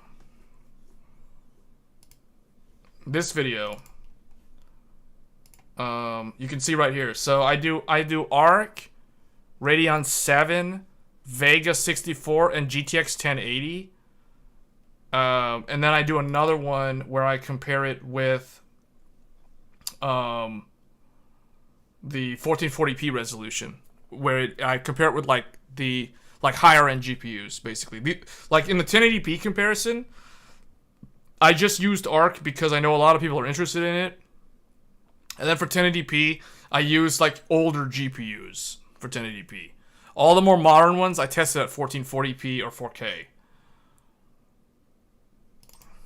If that makes sense. So at 1080p, it can run the game pretty well. At 1440p, it kind of struggles. You kind of need to turn on like Intel XESS or AMD FSR2 or something to get stable FPS.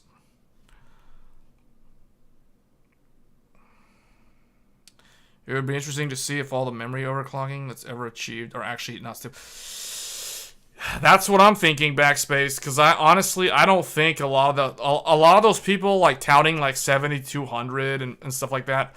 I don't think their systems are actually 100% stable. They might be stable just like in Windows or watching like YouTube videos or something, but they go load up Forspoken. Good luck trying to do that and then live stream at the same time off of the same PC. Then tell me it's 100% stable.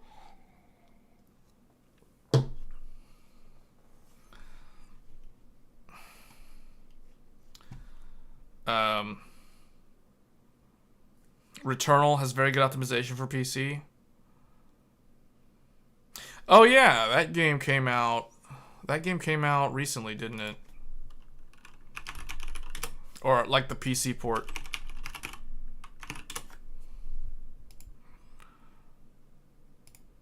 February 15th. Oh wow, that was literally this week. That was literally today. Wow.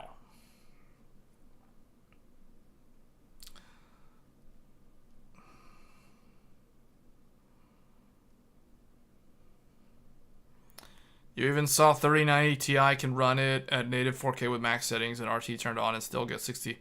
That's really good, actually. Yeah, that's... Because, see, that's the thing. Like, Returnal is a game that was made for PlayStation 5. So, it's not... It was a PlayStation 5 exclusive since April of 2021. Which means it will be 2 years old in a few months. but it's finally on PC. So the cool thing about Returnal is an example of a game that was not made for the last generation of consoles. So it's native for PS5, so it's really a next generation type game at its core, right? Because they didn't have to go and optimize it to run on PS4 and Xbox One and all these older systems. So it's weird because like what we've seen with Forspoken and Hogwarts Legacy and Dead Space, they don't really run that well. They're not like the most optimized things. And Forspoken is just like Returnal.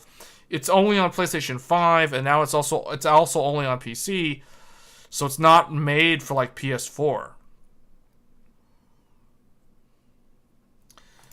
And I think Hogwarts Legacy also was not really made for like the PS4 and the Xbox One generation, and that's the reason why like those consoles are only getting the game, months later, like in April. Like those consoles get the game when like the 7800X 3D comes out, if I had to guess. So it's gonna be a while for people who are on those older consoles and they want to play Hogwarts Legacy. So it's unfortunate for them, but it's one of those things where it's like, remember what we said about product lifecycle? This is the last year for the PlayStation 4. So, this is kind of end of the line, which is nice because it's much easier to get a PS5 now. They're actually in stock regularly. So I think anybody who's still holding out and still on an old PS4, I think they have plenty of time throughout the course of this year to upgrade to a PS5 at some point.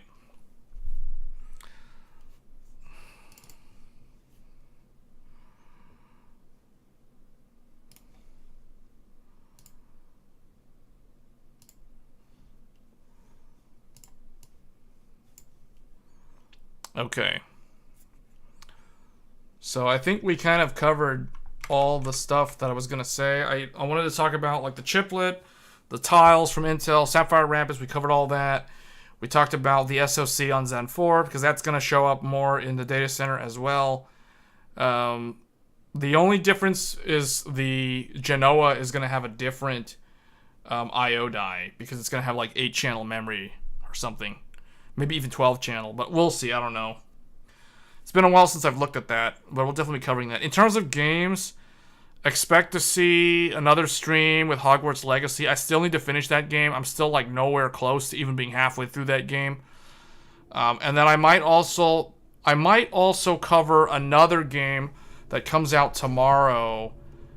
I might save that one as like a secret. I won't really announce the name of that game, but I think I might stream that game too, either this weekend or at some point soon.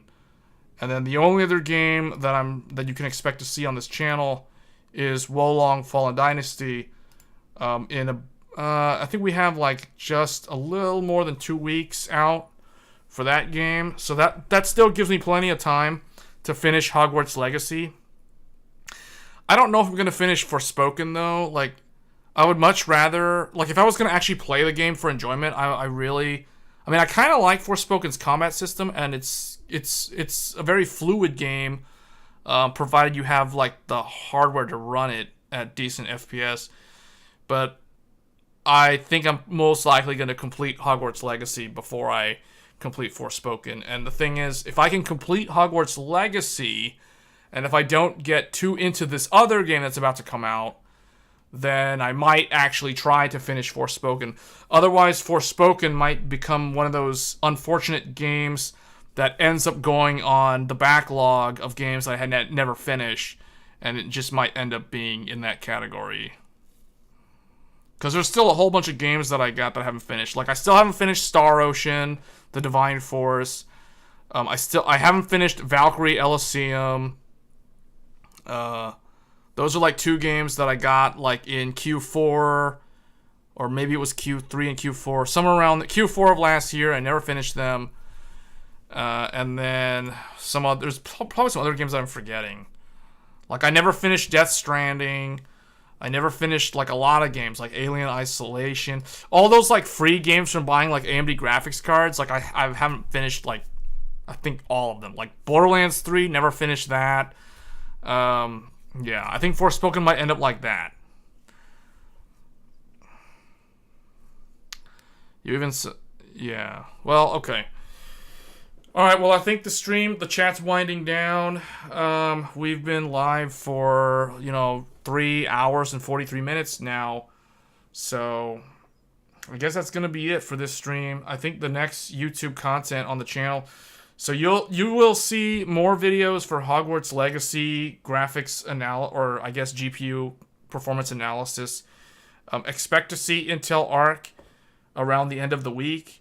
I forget who's tomorrow. There's I think we'll have the 6700 XT tomorrow for Hogwarts Legacy analysis, and then I think Arc, and then after that we'll probably look at like the 128 gigabyte stuff. So.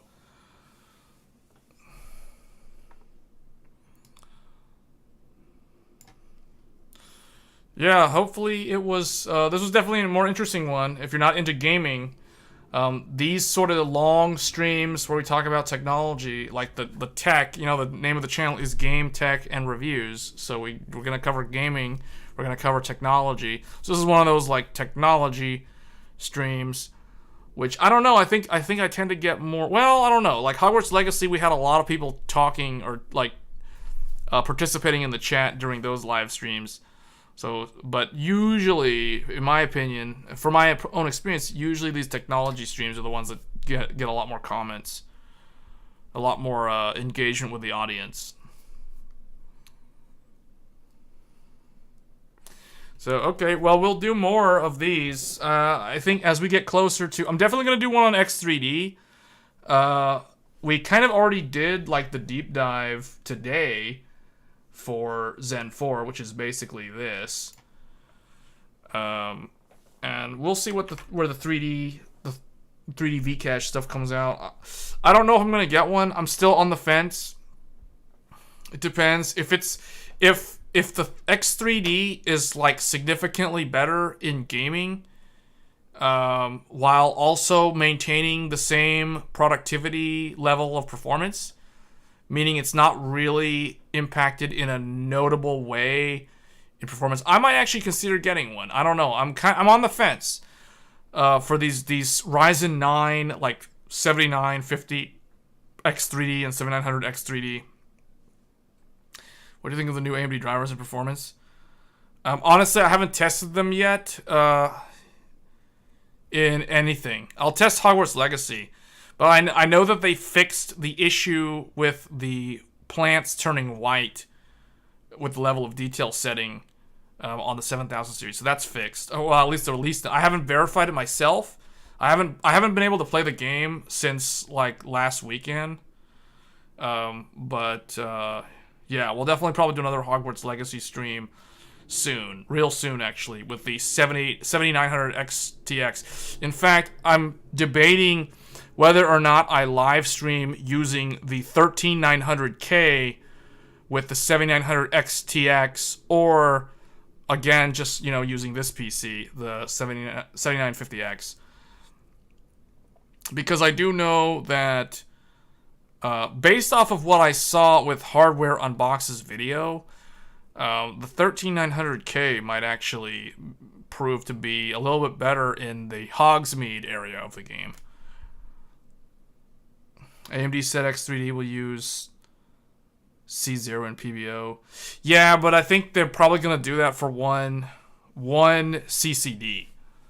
I think it's going to be one CCD. So, meaning the one with the Vcache is probably going to be locked down, just like how it was on the 5800 X3D. At least at launch. I don't know if they're going to unlock that.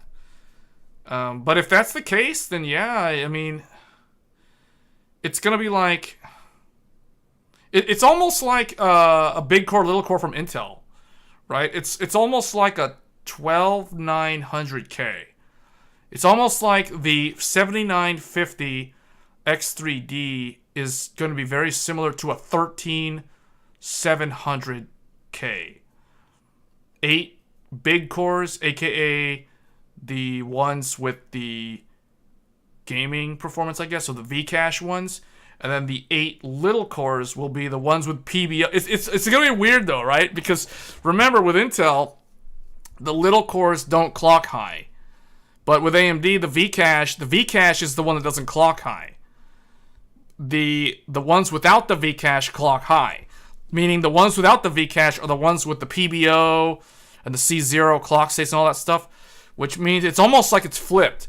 It means like with Intel, you want to overclock the P cores. With AMD, it's like you're going to be overclocking the E cores. So, even though they aren't really E cores. So, I don't know. That's going to be that's why I'm the more I talk about it, I shouldn't talk about it because now I'm going to end up shelling out like $700 for one of those on launch day. If I keep talking about this, it's just making me more and more interested in the product. And I still haven't really fully recovered from spending all that money last year to upgrade all my PCs. So it's like, I don't know. I'm kind of wanting to wait till April for the 7800X3D. Because I think that's the one. That's going to probably be the real winner in terms of the value. Performance per dollar. I think the 7800X3D is going to be the king for this year. What do you... Okay, AMD... Yeah, do you use the 13900M? Oh, 13900K. No, I don't. I use this. The 7700X. 7700X, because the way my thing is, this I think is more real world. Like what the average the average person wanting to build a gaming rig is probably going to want to go with something that costs somewhere around what this costs. Because, this is like, what, $300-ish. If you're near a Micro Center, it's like $300 something with free RAM. So I feel like this is kind of the value king, at least in 2023. How the X3D CPUs will shuffle that or change that remains to be seen. But I just think that this is more real world. This is more representative of what someone building a gaming rig would actually want to do or want to actually purchase. Whereas, like a 13900K, I still don't think that's what people should be buying for gaming. If somebody wants to buy a gaming CPU, or if someone wants to game and they want an Intel CPU, I think the 13700K is really the top. Like, that's kind of where that tops out.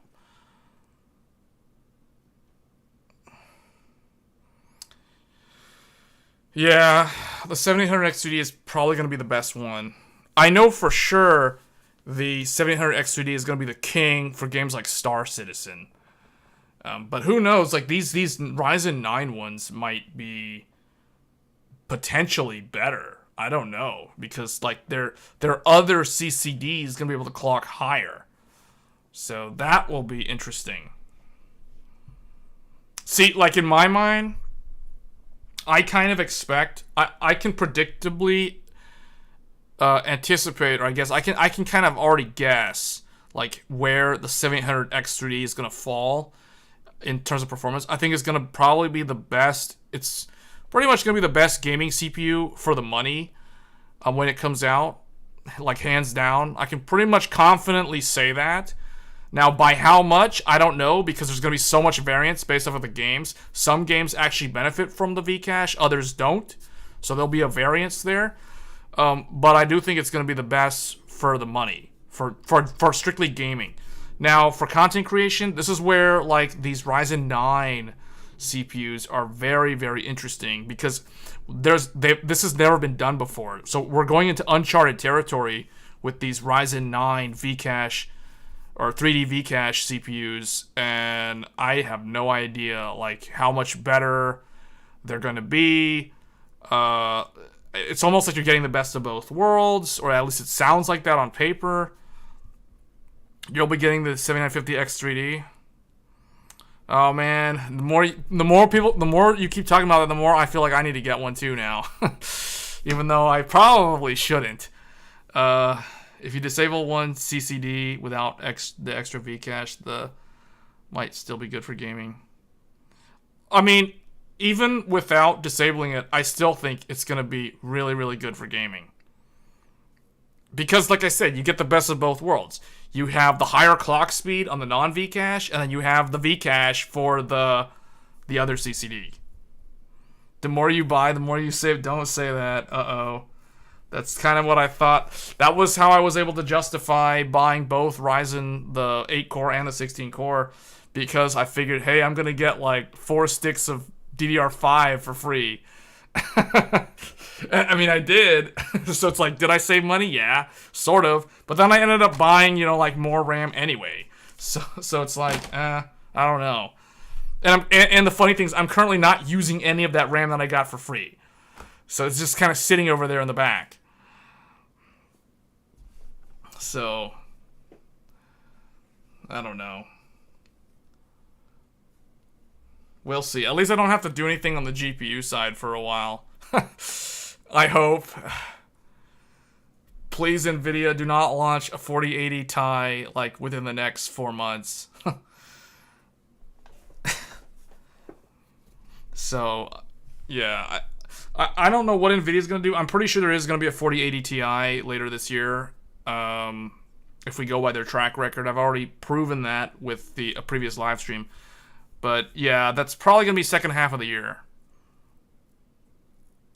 But until then, like, I'm just going to run with what I have. And if I do end up getting the Vcache CPU, I don't know. We'll see. I'm definitely going to wait for reviews. I may not buy it until...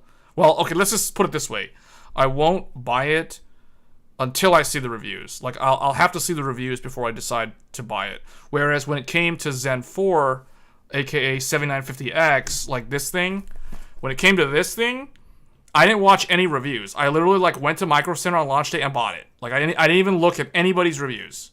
I just went and bought it because I was like, well, I'm gonna upgrade to it anyway. I already planned to do it. I already saved the money for it, so it's like there's no reason to watch any reviews if I'm already committed to buying it, right? Like, but with these X3D stuff, I'm definitely gonna watch the reviews first before I.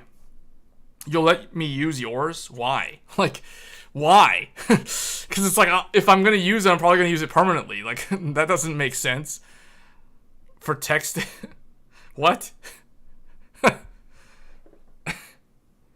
Testing. Okay. Well, see, I mean, the thing is, if I buy it, if I'm interested in the 3D Vcache CPU, I'm going to want to use it long term, not like just to test it for a video. like I'm not gonna use it just to show what it can do, if that makes sense. Like, I'd want one for myself, permanently. So, but we'll see. I'm definitely going to watch reviews first, though, before I go out and get one.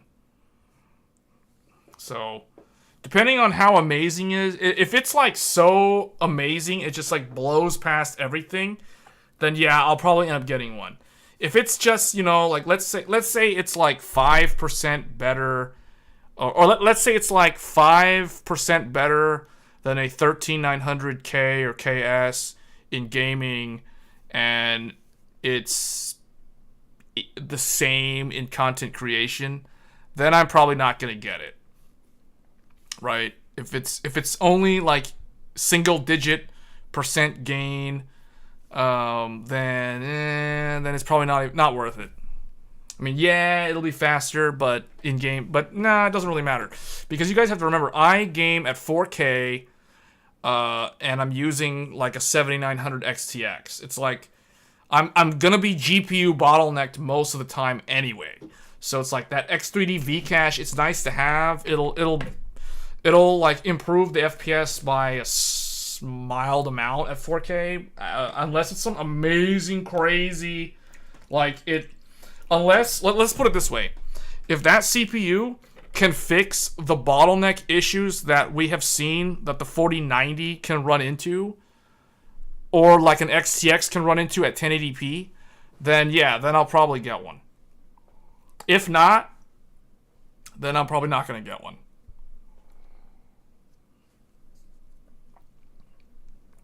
It would be just like you buy the X3D 1 month after. Well, see, that's a more extreme case, because I bought my 7950X on launch day. So I've had mine since the end of September. Like Joey and I got ours like on launch day from the same Micro Center. So it's like, I've had it for a while. It's good. It's definitely better than what I had before. It's even better than Threadripper, right? Like in IPC, this thing beats Threadripper. I showed a video that shows how much faster it is than Threadripper. What would be the best way to test DDR5 actual throughput? You know, AIDA64 is good. AIDA64, if you just want the numbers. Otherwise, you would need to, I don't know, maybe there's a 3D Mark. You can do 3D Mark, test 3D Mark at like 1080p or 720p or something. Test, well, actually no, you're testing DDR5. Well, no, that'll give you an accurate result, because the thing with memory, you want to test, you're going to want to create a CPU limited scenario, because that's where DDR5 will help. DDR5 won't really help you too much if you're GPU bound. It's only really going to help you when you're CPU bound. So yeah, if you're just looking for throughput numbers, AIDA64. If you're looking for like real world tests, I would try like 3D Mark. 3D Mark at a low resolution, like 720p or 1080p. And then other than that, like I'd recommend like a game benchmark, like Horizon Zero Dawn, or something that has a built-in benchmark that you can get on like a sale or something on like good old games or whatever. If you don't use Steam, or if you use Steam, you can look on Steam. Or something like Epic Games, anything that has a built-in benchmark that's on sale, like on fire sale. I'd probably go with that, like Horizon Zero Dawn, maybe Tomb Raider, but Tomb Raider, I don't really think that's a good one for checking for CPU performance or DDR5, although it does scale with DDR5. If you're just looking for DDR throughput, though, probably just AIDA64.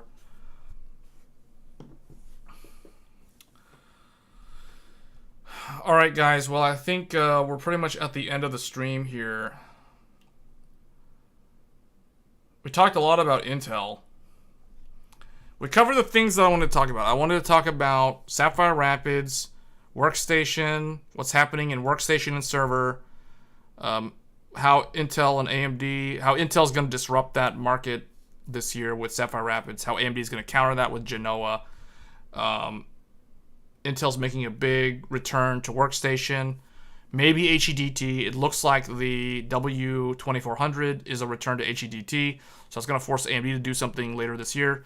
And then I also talked about RDIMM versus UDIMM, and then we talked about AMD's SOC for Zen 4, because that's going to come in handy when we start looking at the 3D V-Cache CPUs later on, and maybe the EPYC stuff later on, because it's all going to be Zen 4 based, DDR5. So with that said, I'm going to go ahead and end the stream. Once again, thank you everybody for watching. It does help me out.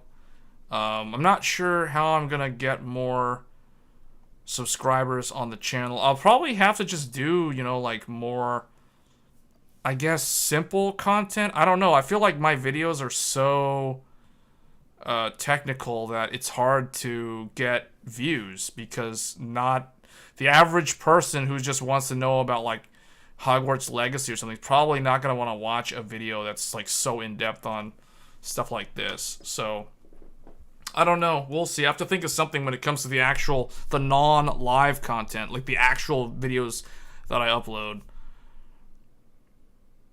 Shareware AIDA is crippled.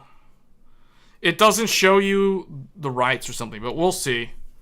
I don't know. Maybe AIDA64. Yeah, when I said AIDA64, I mean the paid version. That'll give you the full thing. Shareware will work. The free AIDA will work, but I think it won't show you like some of the info, like the rights won't be shown.